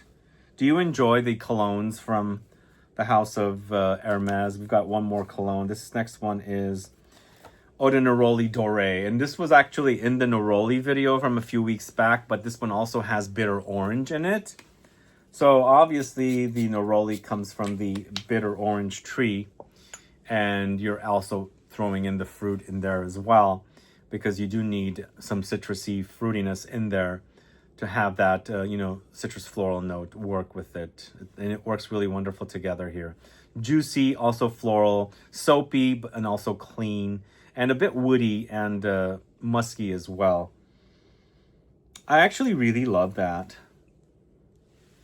Are you familiar with this? Are you a fan? Really soapy clean. But, the whole entire collection, there is an Hermes DNA in there. I gotta balance some things out here real quickly. But for sure, you'll find a DNA running throughout those colognes from Hermes. Let me know if you are a fan of these colognes and what your favorite Hermes cologne is. And then the last Hermes fragrance I'm going to talk to you about is Terre de Hermes once again. And I featured this in the grapefruit video. But in addition to grapefruit, there's quite a bit of bitter orange in here. It's a very orangey fragrance. In fact, it's quite citrusy. Definitely one of the best fragrances ever made for a man. And created by Jean-Claude Elena. Very earthy, woody, minerally, vetiver, and lots of citruses. The other thing that is very important in this fragrance is pepper. There's a lot of peppery spices. It's black peppery. Really wonderful. I remember the very first time I bought that fragrance from Nordstrom's. And again, I'll mention it again. It was an article I read in a magazine called Destinations for American Express card holders. And a tiny little article in there written about Jean-Claude Elena creating that fragrance. This was in 2006 when they first launched it. And so I bought myself a 50 ml bottle and wore that fragrance quite a bit. All right, last fragrance on the second page is Imaginary Authors Sundrunk. Are you familiar with this one? This is lots of orange, but also rhubarb. There's also citrus floral notes in here as well. It's a bit juicy, citrusy, fruity, a bit tang-like, clean. It's bright. Let me know if you're a fan. It gives me a little bit of Clinique Happy vibes, but in a different way. Not necessarily smelling identical, but for some reason, the fragrance acts like Clinique if it was a flanker of Clinique Happy. If it was a flanker of Clinique Happy, changed around and that kind of stuff.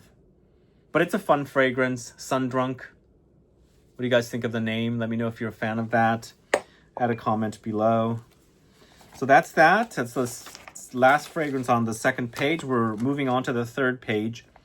As I was going through the fragrances, guys, I noticed some fragrances were left off, so I was handwriting fragrances in. So I'll have all the fragrances correct in the info box. And keep in mind, I have less than 100 fragrances. So it should be less than 100, including an intro and outro, because the one video I did, the 3-hour fresh fragrances video, turned out more than 100 fragrances. And apparently the chapters don't work over 100 chapters on YouTube. So my goal is to not do more than 100 fragrances in any of these deep dive videos. So next fragrance going to the house of I Profumi di Firenze. It's Arancio di Sicilia. So I'll be going back to Florence here next month. I'm going to stop into their store. I think I'm going to pick up a few fragrances. I really love the house. They used to be sold at Ministry of Scent, or actually it was Tiger Lily Perfumery before. They don't sell them anymore, but I see some of the fragrances on Neiman Marcus' website. But this is also, once again, kind of like Atelier Cologne, Orange Sanguine, and that kind of style. It's very orangey.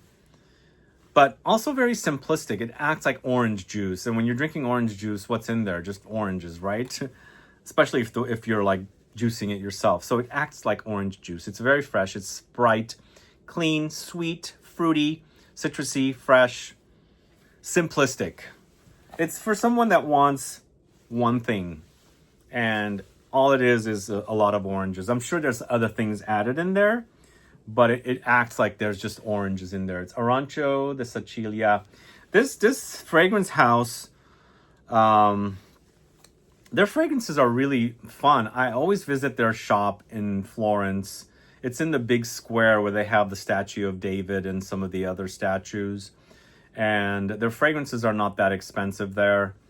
And I like their fragrances. I used to wear a lot more, but they do have some really awesome fragrances. If you don't know that brand, check them out. Next fragrance going to the house of Joe Malone is... Next going to the house of Joe Malone, it's Orange Bitters Cologne. And this is bitter orange, and mandarin orange together in this fragrance. It's a fun, orangey, bright, fresh fragrance.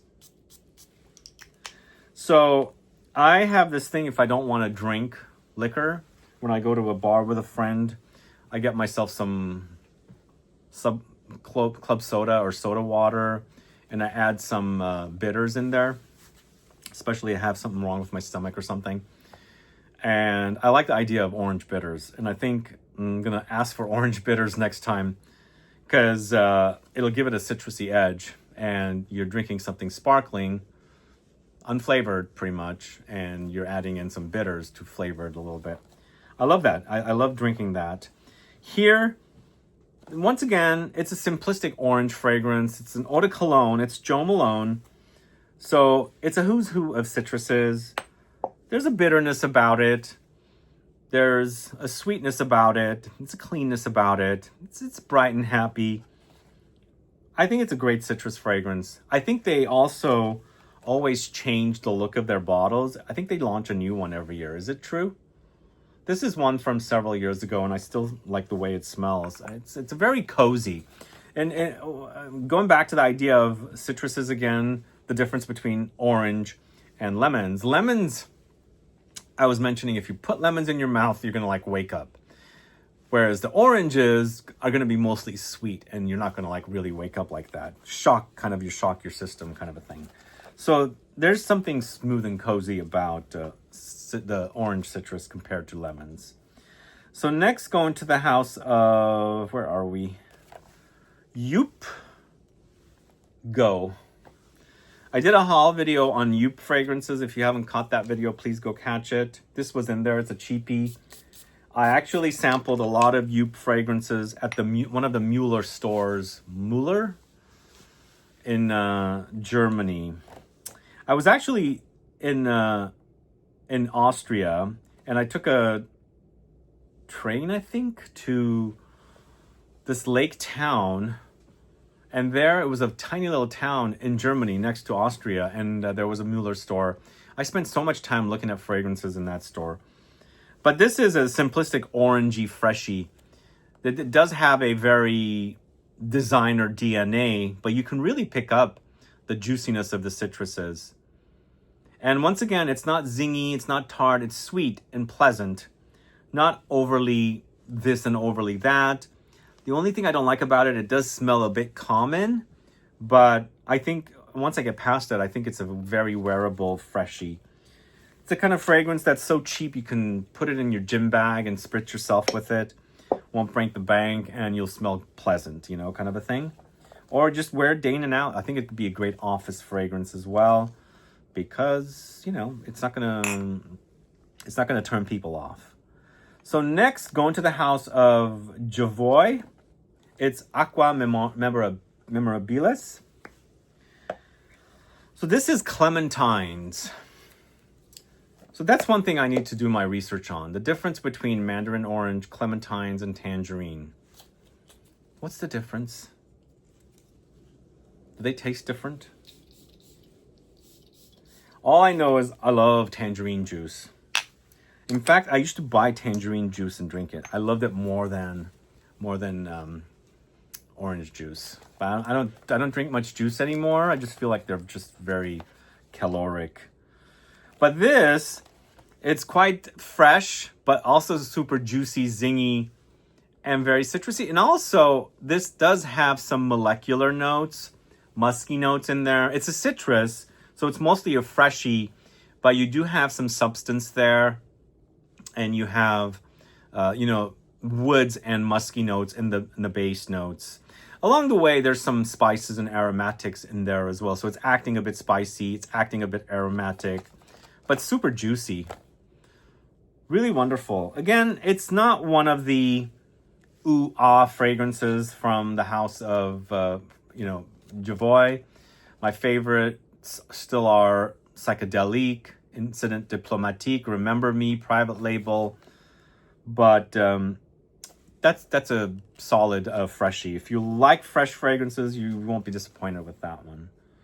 So the next fragrance we're talking about is from the house of J.U.S. It's Spritz Love. So I had forgotten about this fragrance. And Maison Margiela just launched... I forgot the name. I'll have that. Well, let's look. It is called Never-Ending Summer. And they're utilizing the Aperol Spritz idea. And this is called Spritz Love. And this is the idea of the Aperol Spritz. And that's what the idea is. So I guess this brand came up with that idea to use the Aperol Spritz idea in a fragrance before Margiela did. The other thing with the Margiela is it reminds me of Bigarade Concentree, a fragrance created by Jean-Claude Helena. This doesn't smell like that whatsoever, but there is this kind of effervescent Aperol Spritz-like idea there. But you can totally get it here. There's an effervescence about it. Let me know if you guys are familiar with Spritz Love. It's super spicy though. This is a brand called J.U.S. I think the name Joyeux, Unique, and Sensorial. It's from France. This is quite musky and spicy. But the juiciness of the citruses, the Aperol Spritz, which is not lemons, oranges or bitter oranges. And oranges all kind of made into this liqueur that is sort of like Campari, but it's sweeter, I think. I like the bitterness of Campari more than Aperol. But they mix it with, Prosecco, so it's kind of like this fizzy, orangey kind of drink. And basically what's going on there is that's how the fragrance starts, with the Spritz Accord. All right, so next, we've got a fragrance from the house of Juice Box. This is called Good Morning. And Good Morning features Mandarin Orange. Are you guys familiar with these fragrances? So these two were classic music inspired fragrances. This one called Good Morning and Spring Dance. I can't remember if they were the Four Seasons from Vivaldi, the inspiration. Whoa. Mandarin Orange to the max here. Super, super juicy and clean. And also sweet and ozonic and fresh. There's a watery effect here. But the Mandarin Orange is so, so prominent in this. And once again, you've got something cozy and comforting about the Mandarin Orange in this. Really wonderful. Very, very pleasant. And clean also. All right, we've got two fragrances from the house of Laboratorio Olfativo, and one of them I had forgotten, so I had to write it in. So we've got Arancia Rosa, which is blood orange. And then we've got Mandarino. And both of these are Jean-Claude Helena creations. Let's talk about Arancia Rosa first. I believe Arancia Rosa is my favorite in this series. I might like Pompelmo, which I did feature in last week's video. Last week's was the grapefruit and pomelo and yuzu. Oh yeah, this is nice. This is really nice. It's fresh. but with a bit of, it kind of reminds me a little bit of this. A little bit. There's a leafiness about it, the bitterness about it. Like there's herbs as well. Wow, it reminds me of Eau d'Orange Verte so much. I didn't even think about that until today. I've spoken about this fragrance quite a bit, but this is reminding me of Eau d'Orange Verte. These fragrances are what's known as Parfum Cologne. You can see right there. They act very fresh to me, like eau de toilette. And then Mandarino, also created by Jean-Claude Elena. Jean-Claude Elena has done quite a bit for Laboratorio Olfativo, Paris Monte Carlo, Houbigant, and also a sister house to Laboratorio Olfativo, I think fronted by Lucien Ferrero, which is connected to Laboratorio Olfativo. So, but Mandarino is reminding me about a little bit of the Mandarino in this. Good morning. But it's spicier here. It's almost like very peppery. Oh, that's reminding me a little bit of Bigarade Concentree. By golly, I haven't noticed that before. I wonder if it's because I'm smelling them side by side. Not quite, because it is very Mandarin orange focused. Very nice. The problem with those fragrances, they're just not the longest lasting, unfortunately, but they do smell quite pleasant. All right, next up, we've got L'Artisan with Mandarina Corsica. This is a fragrance created by Concentree. It's a Mandarin orange gourmand, of all things. There's a bit of caramel and tonka in here. The Mandarin orange is so yummy in this. I love this. The tonka acts like nutty dough. So good. That is so delicious. I love this. Love, love, love this fragrance. Have you guys tried this one? Probably one of the best in this series. It's so yummy. It's got a doughy character.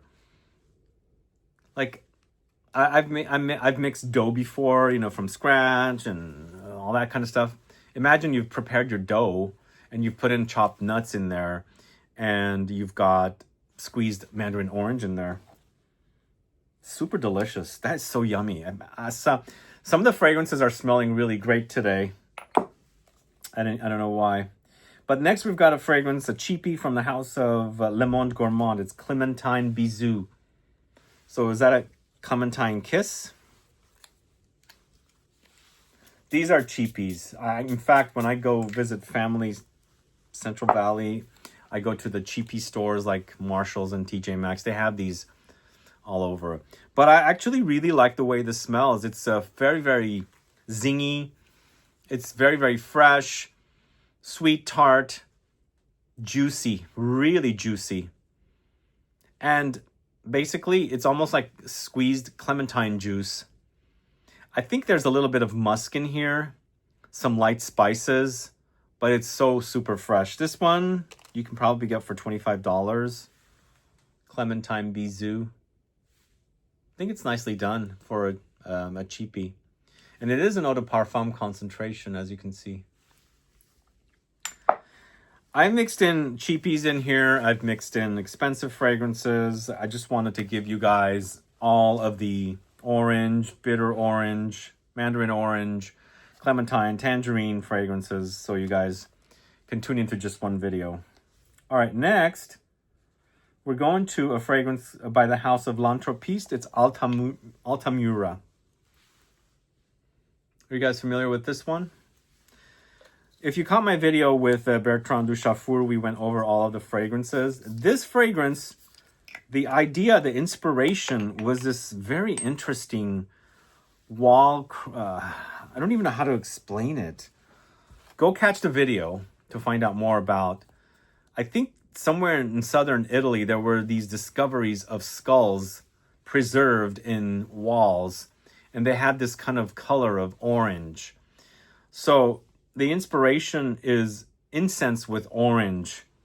Well, that inspiration is that, and he's combined oranges here because the color and the smoky orangey thing kind of, because, you know, Bertrand does a lot of, it's not citrus, a lot of incense. That he's known for the Comme des Garçons incense series fragrances. So he has 2 or 3 incense series fragrances in this launch of this collection. And this one is a very unique combo. It's a sweet orange, and with the combination of the incense in here, or frankincense, or olibanum, it acts a bit lightly cinnamony. So there's a bit of a spicy kick there, giving me the idea a little bit of noir épices, a little bit. But that's actually really good. That is called Altamira. Let me know if you're familiar with that. We're going to another cheapie, an Italian cheapie store called L'Herbolario. If you ever travel to Italy, check these stores out. I think it means the herbalist. Is that what it means? L'Herbolario, or herbal shop. And they have a lot of fragrances that are really inexpensive. This is Accordo Arancio. Orange Accord.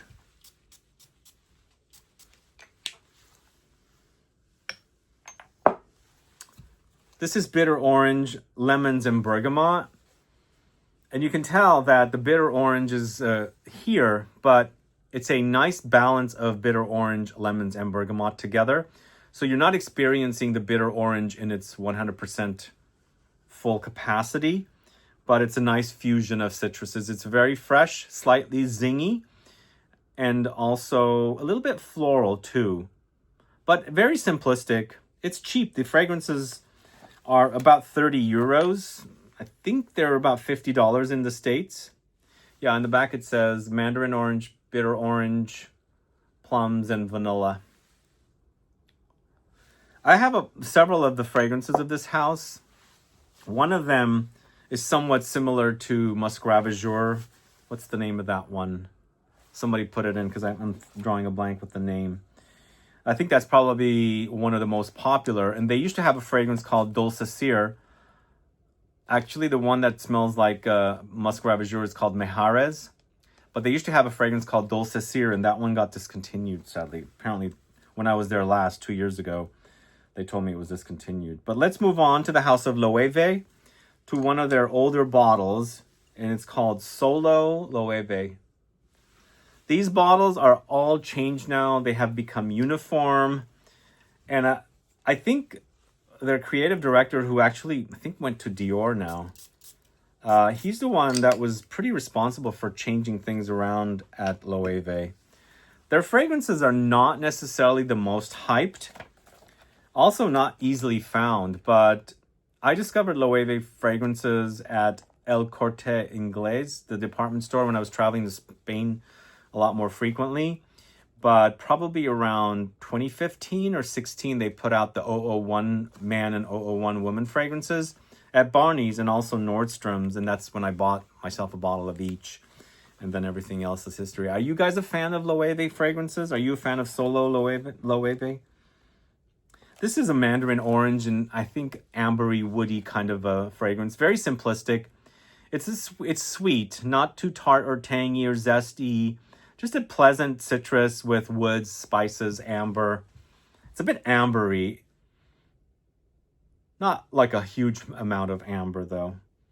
This, I think, is pretty popular. I wouldn't call it a super freshy because it's got the mandarin orange in there, but I wouldn't call it, it's got some substance. I just wouldn't call it a super fresh fragrance just because it has the mandarin orange. It is 125 ml. And why is it not? There we go. And it's also eau de toilette concentration.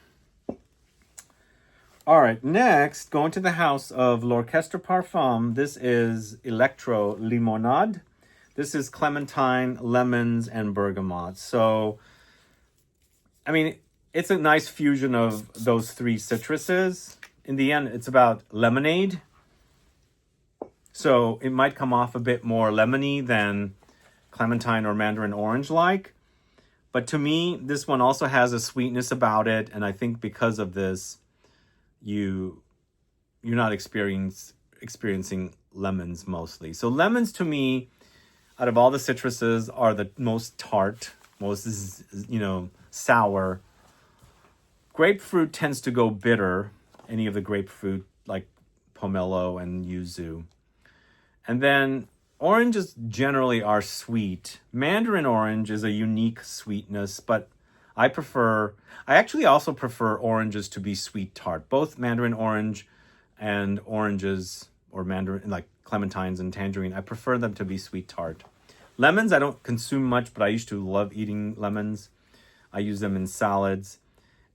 And grapefruit, I just like them the way they are, because usually they're bitter, sweet, and of course, zingy. But with this, they've created a lemonade experience with the citruses together. So you're picking up slight floral touches from the bergamot, the tartness from the lemons, and then, of course, the sweetness from the mandarin orange. So that is Electro Limonade from the house of L'Orchestre Parfum. Then we're going to 4 different Louis Vuitton fragrances, which they have a lot of their fresh fragrances. First of which is got to be Afternoon Swim, because it starts with an A. Love it. Great name, great fragrance, super freshy, very cozy, a bit musky, but juicy mandarin with some orange in there as well. This is a long-standing fragrance, not necessarily too long. I think this launched in 2019, come to think of it. I love the way it smells. It's such a great smell. So yummy. And this one actually smells so great off of people as well. It's just so beautiful. It's gorgeous, actually. But it's a super fresh fragrance. It's not going to be anything substantial. But if you like the idea of freshies, that will satisfy. The mandarin orange in that is so amazing. I absolutely love it. In fact, that's probably one of my favorite fresh fragrances in this whole entire collection, featuring mandarin oranges or oranges. Then we've got California Dream. And if you have caught my videos with Louis Vuitton fragrances, I've mentioned California Dream starts off so good, but just goes off a cliff after a while. This is mandarin orange, bergamot, and lemons. But yeah, I'm just waiting for that to happen, because what I like about this, when it starts off so good, then all of a sudden it becomes quite sharp and metallic. And it's almost like you just fall off a cliff if the fragrance completely changes directions. And I always hate that about it. So I'm smelling it to see if it's happening. It's not happening as much now, but I'm also not wearing it. On skin, it completely changes directions and goes really sharp. The gorgeousness of the citruses just completely disappears. I'm sort of seeing it here. It's changing, but it gets kind of hard, like sharp, tough. Not the beautiful citrus it was. Let me know if you guys get that. I haven't experienced a fragrance that changes directions so fast. You started out and it's so awesome, and then it's like, whoa, what happened? I thought it was a juicy citrus. Now it's a sharp metallic thing. So next it's City of Stars.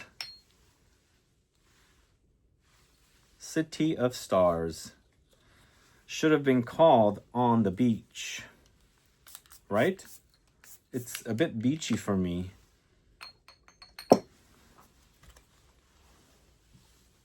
This is a lot of different citruses, but there's a prominent mandarin orange note. But to me, I get a little bit of a slight marine thing and a little beachy, creamy coconutty thing in here. But there's a lot of juicy citruses. But this, I think it's not named right. This should have been called On the Beach. And On the Beach should have been called City of Stars. I don't know why they did that. And then the last fragrance from Louis Vuitton, Pacific Chill. The one that came out did it come out last year? I'm losing track of time. This came out in 23? Now, this is overrun with citruses. There's a lot of orange fruit in here. There's a lot of bergamot in here. But to me, this is like a fruit smoothie. There's a lot of fruity notes in this. And to me, it reminds me of walking into a juice shop or a smoothie shop when they're using a lot of different ingredients. And they're, you know, juicing the ingredients and the fruits together. Acts like a fruit smoothie, which is really fun and bright and, you know, playful. Maybe a health drink as well. What do you guys think? I like that one. Are they going to bring back Cactus Garden, guys? I know they brought back Sun Song, but I know a lot of people are waiting for Cactus Garden to come back. So I'm going to take a pause here. I have to remove everything off the table and come back. All right, so I've cleared the table. We've got not that many fragrances left on the list. We have, yeah, we're almost done with the third page, and the fourth page doesn't go all the way through.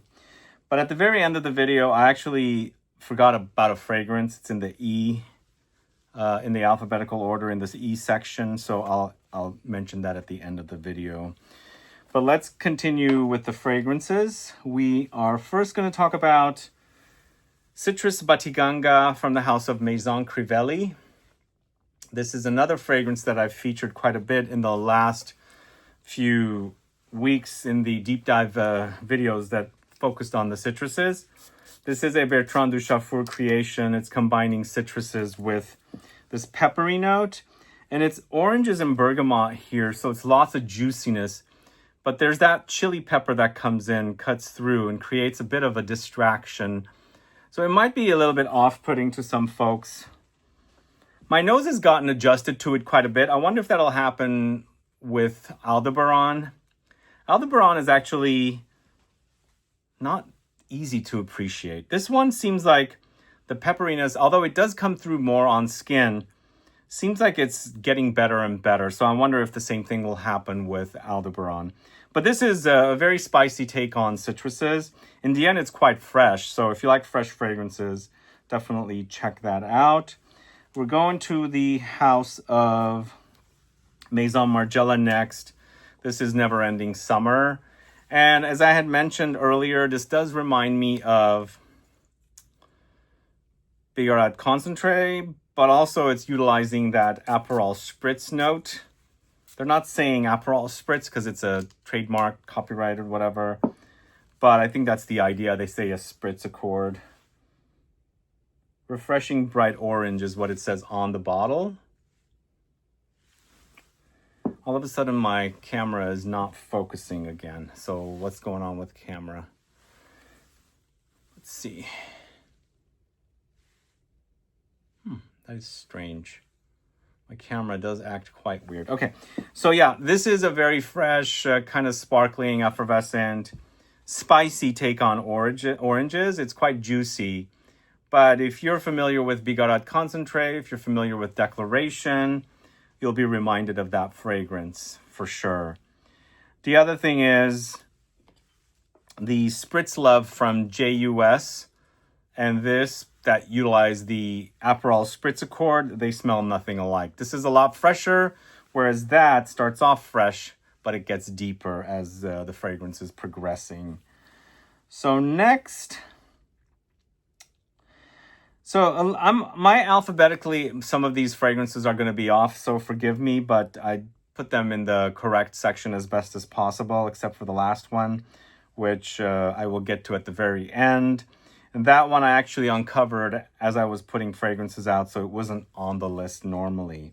But these next two fragrances should have been discussed earlier than Maison Margiela. But first, it's from the house of Maître Parfumeur Gantier. This is Bahiana. You guys familiar with this fragrance? This is super fresh, clean. It is a bit of a Brazilian experience, a Brazilian inspiration. And basically, it's a lot of oranges and lime. So it's quite zesty, it's quite sweet tart, and it's so super fresh and clean. I think if you like fresh, clean fragrances, there's a lightly underlying There's a light underlying aromatic greenness in there, but it's like perfect for the warmest days. That's what fragrance that's perfect for.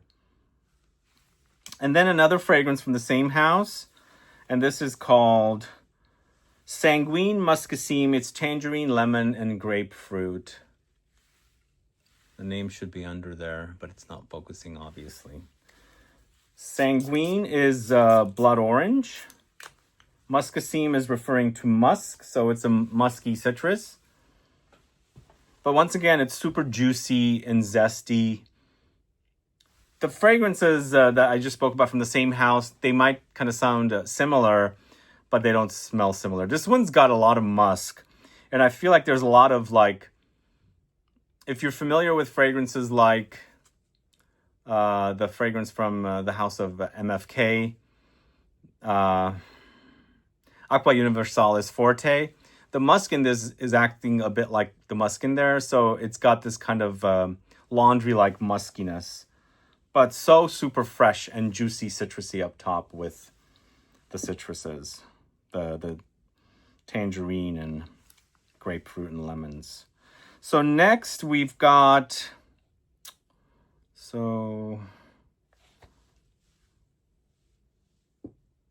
next we've got a fragrance from the house of Memo Paris. So Memo Paris is Ocean Leather.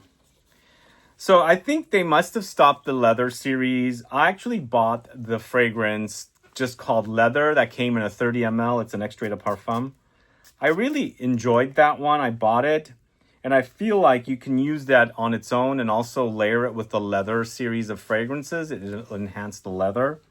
At least that's what I think it could do. That's not what I was told. It is also an extrait de parfum, so it's quite concentrated. Here, it's a fresh take on a leather, and this is Mandarin oranges. And I almost feel like it's a bit misnamed. When I first thought this fragrance might go very marine and ambergris, I don't get much of that. I do get the leather, but it's a very fresh take on leather once again. We had one earlier, the Besame Mucho. That one seems a lot fresher than this. This one, the leather seems deeper. So it starts off fresh and it's developing into some more substantial effect in the dry down. Then we've got a fragrance from the house of Milano Fragranza. This is Panettone. And this is a gourmand take on orange. And this is mandarin and bitter orange together with a bready, doughy, caramelly, sticky, spicy. Oh, it's so good. So yummy. It smells like a panettone. I've had a few slices in my lifetime. Not the biggest fan of it. It's kind of like fruitcake to me. Not the biggest fan. But when you open up a fresh new pack, you kind of get all the spices, the citrusy touches, the dough, of course, the vanillic things and the caramelly things all rolled into one. You really get the authentic smell here. This is definitely my favorite from this house, but I don't know what happened to this house. Are they still around? But that's really good. It's a good gourmand fragrance, utilizing quite a bit of citruses. So that is Milano Fragranza Panettone. Then we've got a fragrance from the house of Myth called Horizon. You guys familiar with Myth? It's a Thai house, Thai brand.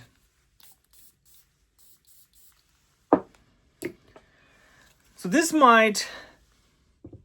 to me reminds me a little bit of Afternoon Swim and also Imagination, both by Louis Vuitton.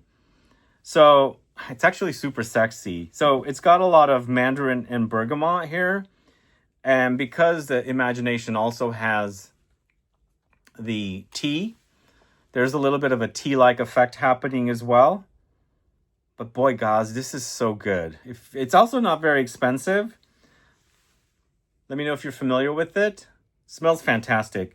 I think it's perfect for hot days. But the tea effect in there gives me that reminder of Imagination. And of course, Imagination and Afternoon Swim were both created by Jacques Cavalier. If you haven't watched my deep dive video of his fragrances, please go catch that as well.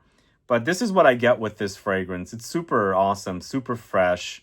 And again, giving me the idea of both Afternoon Swim, and Imagination, both by Louis Vuitton. Let me know if you're familiar with Horizon. Add a comment below. That's from the House of Myth. I think we got everything on this page. We're moving on to the last page next. And this is not a full list, although there's not that many fragrances missing from the list if I look at the lists. So this one, I've been wanting to talk about it for a while now. I brought it back from France. I bought it from the Molinard store while I was in the south of France. It was so hot there, I fell in love with the way this smells. This is called Citrus Noir. Who's a fan of Molinard? So this is that note called Calamansi. It also has lemons and bergamot. So Calamansi, as I was saying earlier, is like a hybrid of kumquats and mandarin oranges. Are you guys fans of kumquats? My mom has a tree. Whenever I go there and there's fruit on it, I just pick them and eat them as is. I love the skin, the bitterness of the skin, and the juiciness inside the fruit. It's just a one bite fruit, so I love that bitterness. And I'm a fan of kumquats, and I'm curious to see what this calamansi fruit is like. But it is called Citrus Noir. I think it's a darker take on the citruses. And it's a nice balance of this fruitiness, of the juiciness of the citruses. And of course, it's taking it into a darker territory, but I wouldn't say this is like super dark fragrance, if that makes sense. It's a really nice fragrance. It's super zesty. And again, it was worth it for me to buy. But I bought it full retail at Molinard Boutique, but it's at the discounters for around $50 for a 75 ml bottle. Come on, focus. I don't know what's going on with my camera. My camera has a mind of its own, guys. Sorry. It's an iPhone Pro Max 16 Pro Max. Okay, next we've got two fragrances from the House of Molten Brown. First is Orange and Bergamot in the older bottle, and I'm almost at the bottom of this fragrance. Orange and Bergamot. So it's a fusion of the sweet orange and, tart, sweet tart floral qualities of the bergamot. It's a nice fusion. You get the floral touches with this one.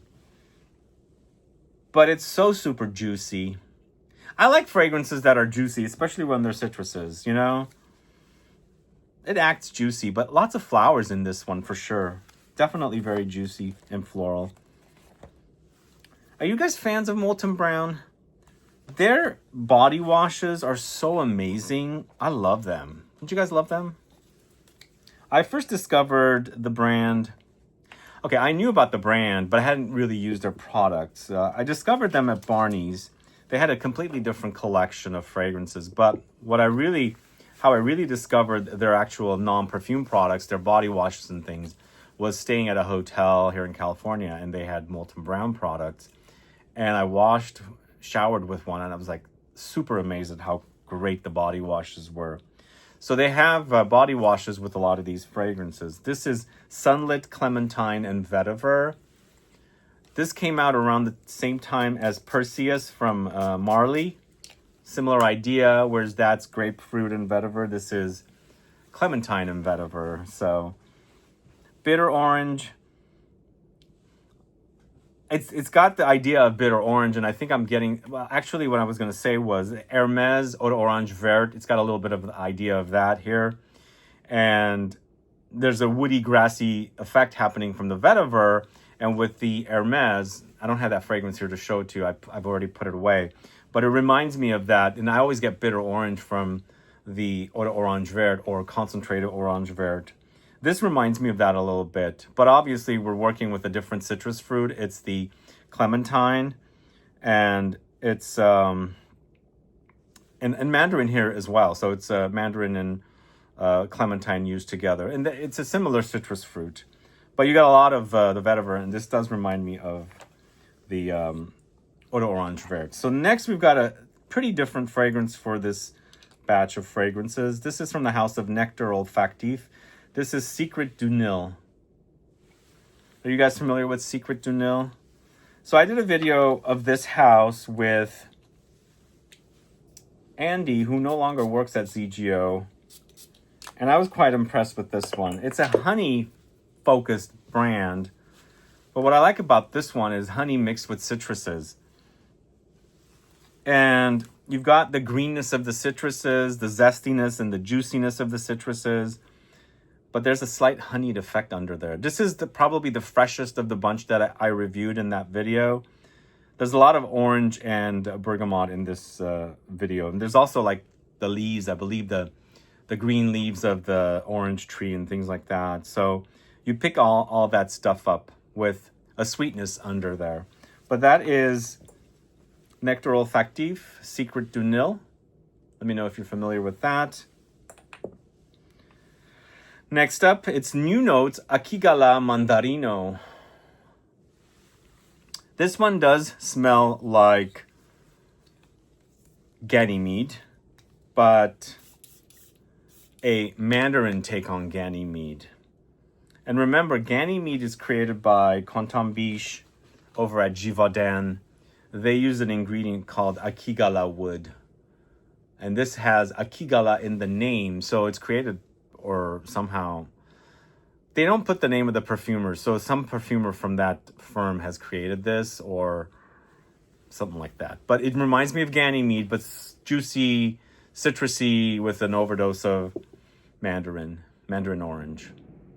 And what I like about this one, you get a little bit of the skin of the Mandarin as well. There's a slight bitterness. It's juicy, but then you've got those characteristics of what Ganymede smells like, the kind of minerally touches, the woodiness, the earthiness. It's lovely. I love it. Ganymede is one of my favorite fragrances of Marc Antoine Barrois or Concentree. The DNA is so awesome. I love it. And I can see why it's been a hit for a while now. And people seem to love that DNA. So next, I've got a new fragrance I'm throwing in here from a new brand I haven't spoken much about. And this is a brand called Nado. Nado 1808 Far Very Far. So Far Very Far is the name of the fragrance, and it's also 1808, as you can see right there. It's a pretty budget line. This is Mandarin orange and blood orange together.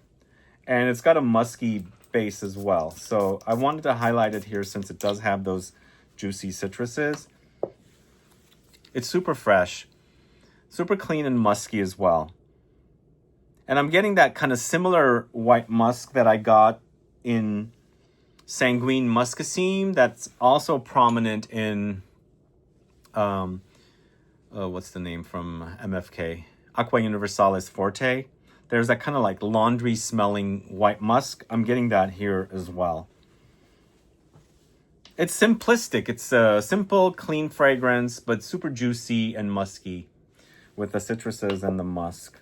Next, we've got one from the house of Nichané. This is Hesperides Colonisé. Wait, am I doing it in the right order? No, I should go back to alphabetically. It's Desiro is what we're going to talk about. I think this is a fragrance created by Alberto Morillas. This is a fragrance that features lots of Mandarin, but I believe this goes marine. Not my favorite creation by Alberto Morillas or Nichané. Yeah. But I can smell the Mandarin orange here. It's quite juicy. I think there's a lot of aromatics here. It acts a bit more masculine. This is not a feminine fragrance. There's also somewhat of a reminder of a little bit something like Hachivat in here. But this one seems a bit more mass appealing and also a bit marine leaning in comparison to Hachivat. But there's a lot of juicy citruses here, and obviously they mentioned it's Mandarin. Now we can talk about Hesperides Colonisé, which is oranges, bergamot, and lime. Are you guys fans of the Colonisé series? They call these extrait de Cologne. But it's so super clean and so super juicy. Fresh and soapy as well. But again, if you compare it to the OG Colonisé, don't compare it to the saffron Colonisé because it smells so different. There's differences here too, but I think they're not as noticeable with Hesperides Colonisé as it is with Colonisé in comparison to saffron Colonisé and Hesperides Colonisé. But, you know, when you smell them side by side, you'll notice differences. For me, the OG Colonize is a bit more traditional cologne, like 4711, Neroli Portofino, and things like that. This, to me, there's some differences with it. And a lot of juicy citruses, for sure. And then last Nishane fragrance, we've got oranges, mandarin, and bergamot. It's Oolong Cha. Not only is it known for tea, but also a lot of citruses. It's a very fresh fragrance. Probably one of the best tea fragrances out there. What do you guys think? I love that smell. That reminds me of when I was wearing the L'Occitane green tea Verte fragrance. But in much more of a substantial way, because this is extrait de parfum, and I believe that was eau de toilette. I don't think they were doing eau de parfum at that time. But I think it was actually performing quite well. It wasn't a wimpy fragrance. I love that fragrance. It's so good. Oolong Cha is amazing. Although I should say, is it amazing? Yeah, it smells good. It smells great. I've smelled fragrances like that, obviously, as I just mentioned. I've worn the L'Occitane, which it reminds me of. I've actually also worn the Roger and Gallet Thé Verte, which is even an eau de cologne, so it's even lighter. I just love that DNA of the green tea with the citruses. So super fresh. Okay, next we are at the Paris Monte Carlo section. We've got two from the house, Arancia de Sicilia and Mandarino de Sicilia. So Arancia is orange. Kind of sounds similar to Arancia. Orange Arancia. So the Arancia is more of a gourmand take on oranges, sort of like the Panettone. But when I'm comparing the two, I kind of prefer the Panettone because it's a bit more substantial with gourmand. This is actually keeping the citrusy touches present with throwing in some sweetness, whereas the Panettone, the citruses are enhancing the gourmand, presence of the fragrance. So they do wear differently. So if you want more gourmand, go with the Panettone. If you want gourmand light but more citruses, go with the Arancia de Sicilia. And then we've got the Mandarino de Sicilia. Are you guys fans of Mandarin fragrances? What do you like about Mandarin orange versus orange? What do you like about orange or Mandarin orange fragrances in comparison to bergamot or tangerine, or not tangerine, but grapefruit or lemons? So here the Mandarino is super zesty, not so sweet, but it's also very herbal and aromatic. So I'm picking up a little bit more of something like the Colonia from Acqua di Parma in that kind of a style. So it's acting a bit aromatic, spicy, and a bit old school as well. But I'm digging it. It's quite zesty and juicy. Let me know if you're a fan of that. All right, next we've got Fleur's Tangerine Boy, and it has tangerines and lemons as notes. Who's a fan of Fleur? So I just found out Fleur has been sold. Has it? But this is a fun fragrance. I like the sweetness of the tangerines here. But it's not super sweet. There's some zest there. But very fresh. I think for sure I really dig that one. But all of these, the freshies, I wouldn't say they're the longest lasting fragrances, but I think they smell really awesome. Let me know if you're a fan of Tangerine Boy. Next, we've got another gourmand take on oranges. This time going in the chocolate direction. It's Sorriso from the house of Perfume Roma. So early in the 90s, I started going to coffee shops. Starbucks was just becoming popular. And where I lived, they made the best mochas with the orange syrup. So it was kind of like a coffee, chocolate, and a bit of an orangey touch. this kind of reminds me of that a little bit, missing the coffee, obviously. But I love it. It's so thick and gooey. It's almost like you've made chocolate batter and you've thrown in some orange, like rind that you've zested. And you're mixing it. It's very chocolatey. It's thick and syrupy. And you're getting whiffs of the, the orange hitting your nose while it's like overwhelmed with the chocolatey touch. I think the Profumum Roma fragrances are a bit simplistic, but they're not wimpy fragrances, honestly. They seem like they're simplistic because they're not using a lot of different ingredients or notes in the fragrances. They come off or act like they will be. But when you put this on, it's a full-on complex gourmand fragrance. Plus, look at that. It's so thick and dark, the strip. But that's yummy. You can take this, because it is a bit simplistic with the notes, add maybe ACQUA's Awake. So then you'll have that mocha with orange syrup experience. Because you can layer this with that fragrance. I think the Profumum Roma fragrances do lend themselves to be layered with. And that could come off to be that kind of a very decadent, very chocolatey, coffeed, orangey kind of their drink or something. So that's Profumum Roma's Sorriso. And then we're going to the house of Ramon Monagal. It's Entre Naranjos. Are you familiar with this house?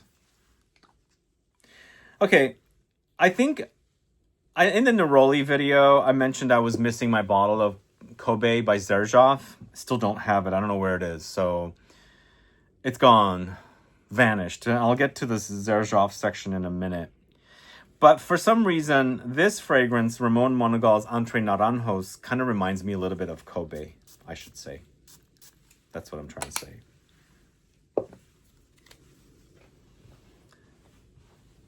This is once again paying tribute to the bitter orange tree. There's oranges here. There's mandarin orange and bitter orange all mixed in together. But in addition to those notes, we do have, the orange flower or the orange blossom in here. I feel like there's a bit of petitgrain as well, the leaves. So it's basically, once again, paying tribute to the gorgeous bitter orange tree and all it has to, all of the, ingredients it has to offer. It's quite nicely done. If I compare it to the Xerjoff, there are differences. I'm not saying they're identical, but it's giving me a similar vibe. And sadly, I don't have my Xerjoff Kobe here to test them side by side. Next, going to the house of Rocha.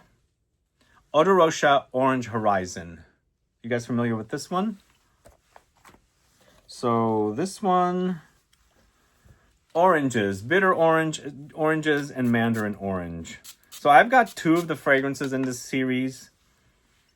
And there's a third one with the blue bottle. I hope to get that when I go to Europe, I guess. But the one in the orange bottle, the yellow bottle reminds me of Sunsong. Here we've got more of an orange presence. It's not as lemony and citrus floral like the other one in the yellow bottle. But definitely very mandarin orange focused here. And also a really gorgeous bottle, I think. And they're not only using mandarin orange, they're using bitter orange and, regular oranges as well. So it's sweet, not necessarily too tart, but nicely done. Do you guys like these bottles? What do you guys think? All right. Okay, I forgot to grab one bottle. I'm going to pause. All right, I forgot to grab this bottle. Thankfully, it was close by. Blood Oranges by Shea and Blue. Are you guys familiar with this house? They used to be sold here at Ministry of Scent, but they don't sell it anymore. But honestly, I think the ones that people know this house for is Salt and Caramel and, of course, Blood Oranges. Those are the 2 fragrances that they're known for. And for me, the Blood Oranges is so awesome. It's a very woody take on citruses. Oh, it's so good. It really does remind me of the real blood orange, because my mom has a blood orange tree, and I kind of grew up with blood oranges. They're kind of a prized citrus fruit. And, you know, when you're peeling them and you're breaking them up, and it's your hands get a bit red because it's kind of a reddish, but you get the smell on your hands when you're doing that, obviously, and it's reminding me of the real thing. It's quite pleasant. There's a tartness about it, but also a sweetness about it, and that they've captured it really beautifully here with Blood Oranges from the House of Shea Blue. Let me know if you're familiar with that. I've recommended that one quite a bit. It just reminds me of home and, you know, dealing with citrus fruits. Okay, so I'm featuring this fragrance here as well, even though I don't think it's known for the citruses. This is Dolce Melodia by Sospiro. It does have a lot of oranges and also has mandarin as well. Among the fruits and the ambery touches and everything. Oh God, it's a sunshine in a bottle, but in a very heavy, intense way. It's bright, it's powdery, it's citrusy, it's fruity, it's ambery, it's woody. So sexy. And it's a compliment getter too. I wouldn't call this a juice. Well, I think it's juicy, but there's so much going on in there. The complexity has taken over its juiciness. Does that make sense? But if you are a fan, let me know. I've recommended this one quite a bit. It's my favorite Sospiro still. Let's move on to the next fragrance. We're going to the house of Tower Perfumes with Orange Star.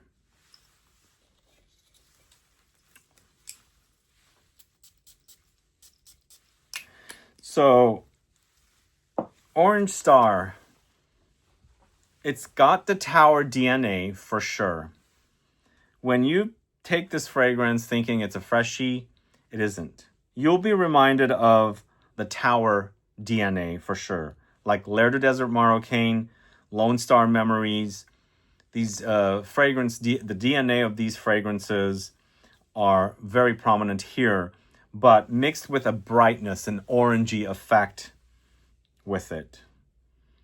I love this fragrance, definitely one of my favorite Tower perfumes. I'm glad it's not discontinued.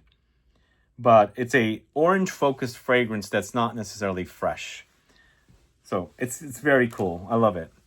Orange Star from Tower Perfumes. Let me know if you're familiar with that. Okay, we've got 3 fragrances from the house of Xerjoff I'm going to talk to you about. Of course, one of them I don't have. And then we've got one more, and then the one I forgot, and then we'll be done. Okay, so the first Xerjoff fragrance is Decas.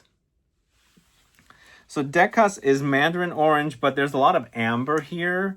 So it's a fresh take on amber. And I think I reviewed this fragrance for Xerjoff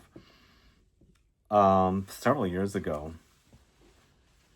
So this is making the amber sweet, citrusy, and fresh. I mean, eventually it gets deep on skin, but there's a fizzy effervescence about it, a freshness about it here when you first spritz it on skin. So if you like ambers and you're thinking it's going to get cloying, maybe sticky, syrupy, too spicy, maybe even get smoky, leathery, that's one you should try. I think it's a fresh take on amber. The amber has been freshened up with the mandarin orange. Okay, Kobe. Kobe is a really awesome fragrance. I'm going to probably have to get another bottle. I don't know where it is. But once again, it's paying tribute to the orange tree. There's a lot of orange blossom type notes, you know, the citrus floral notes. There's also the citruses in there. There's the petitgrain in there. And it's a really nicely done Xerjoff fragrance. It's part of the trio of Uden, Neo, Kobe. Those 3 are, like, I feel like are some of the best fragrances from Xerjoff from a while ago, obviously.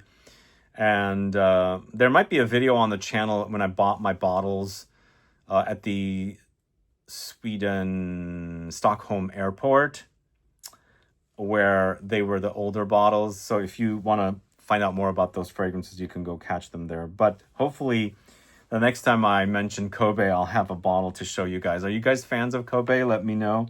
Add a comment below. And then the final Xerjoff fragrance I'm going to talk to you about is also another gourmand. It's Symphonium. And it's oud with chocolate and orange. And quite yummy as a fragrance. Very expensive though. but it's a great gourmand. To me, the oud, I mean, the oud is there, but it doesn't intervene. You like the oud, and maybe what they did is they brought out a chocolatey effect with the oud, because I almost feel like the chocolate is covered, I mean, the oud is covered in chocolate. That's so good. But the orange is super juicy and bright.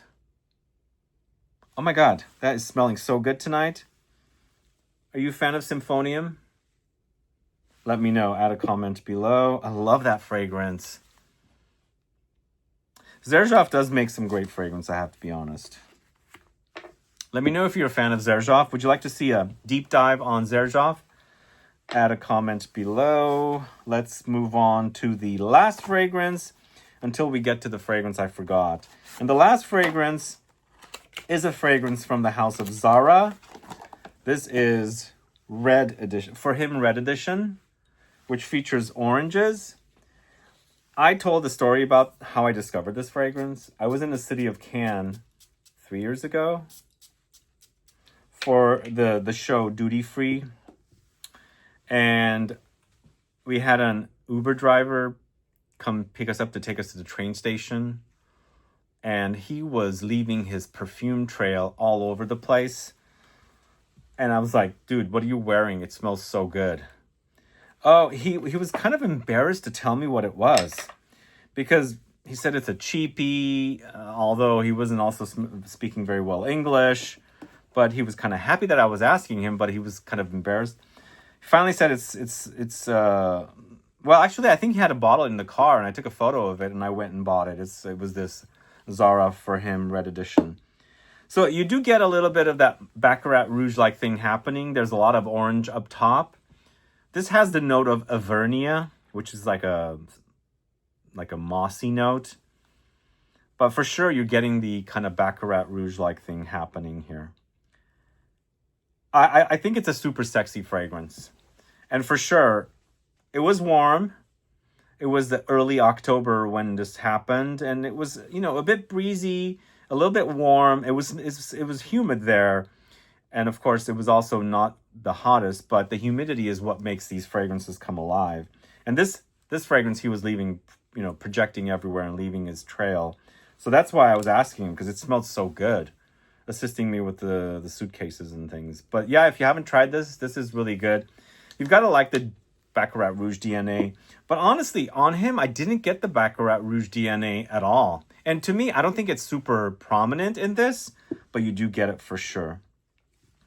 So that's the last fragrance, and this is the one I forgot to talk about. We're going to, let's see, did I talk about this or? Oh, it's not on my list. This is Ella K's Camellia K. So this one has a prominent blood orange note in it, and obviously the camellia note as well. It's floral for sure. I feel like the color of the fragrance is, the bottle is so appropriate because of the blood orange. It's so beautiful. So the camellia, I don't think the camellia is extractable, but you can kind of smell the floral note. It's a bit creamy, but also there's that juiciness of the blood orange up top. It's fresh. It's a fresh fragrance, but with a lot of depth. It's super, super beautiful. Yes, it does lean feminine, but if you like, floral notes and fragrances, definitely try that one. Especially if you like that juicy, zingy touch of the blood orange. So that is Ella K's Camellia K. Sorry that's out of order, but I didn't want to, forget about it. And it was on the table, but somehow I missed it when I did the first batch. Anyway, that's it. I think there's around 90 fragrances here. I hope it's not over 100. Let me know your thoughts on these Mandarin orange, Clementine, Tangerine fragrances. Are you a fan? Is there something that I left off? Of course, putting these lists together does take some time. So I have to do research because my mind doesn't keep track of every single fragrance out there. That's why when I was putting the fragrances on the table, I remember other fragrances. So these are not the perfect lists because I'm dealing with, tens of fragrances. It's a lot to keep track of. But I think it's a pretty extensive list. This will help somebody looking for orange or tangerine, as I said, mandarin orange, clementine fragrances, bitter orange, blood orange fragrances. Let me know if you have a favorite here. I'm not going to do a rank list here, unfortunately, but you heard me talk about which are my favorites. But let me know if there's anything missing that I should check out. Let me know if any of the fragrances that I spoke about were very exciting to you. Add a comment below. And thanks so much for tuning in today, guys. I appreciate you watching these videos. And if you don't like long videos, just watch them in parts. Put them in the background. Watch them like that. Some of the videos I will do shorter versions of them. Stay tuned for while I'm gone. Like the autumn video that I just did, the autumn top 10 autumn notes. That one is definitely going to be cut up and aired separately, so you can watch them then as well. But let me know if you have any questions. Let me know some other orange fragrances that would fit in this category. Do subscribe to the channel if you haven't yet. Please click the bell icon as well so you'll be notified for future videos. And also please like this video so it'll help with the algorithm. See you guys later. Bye-bye.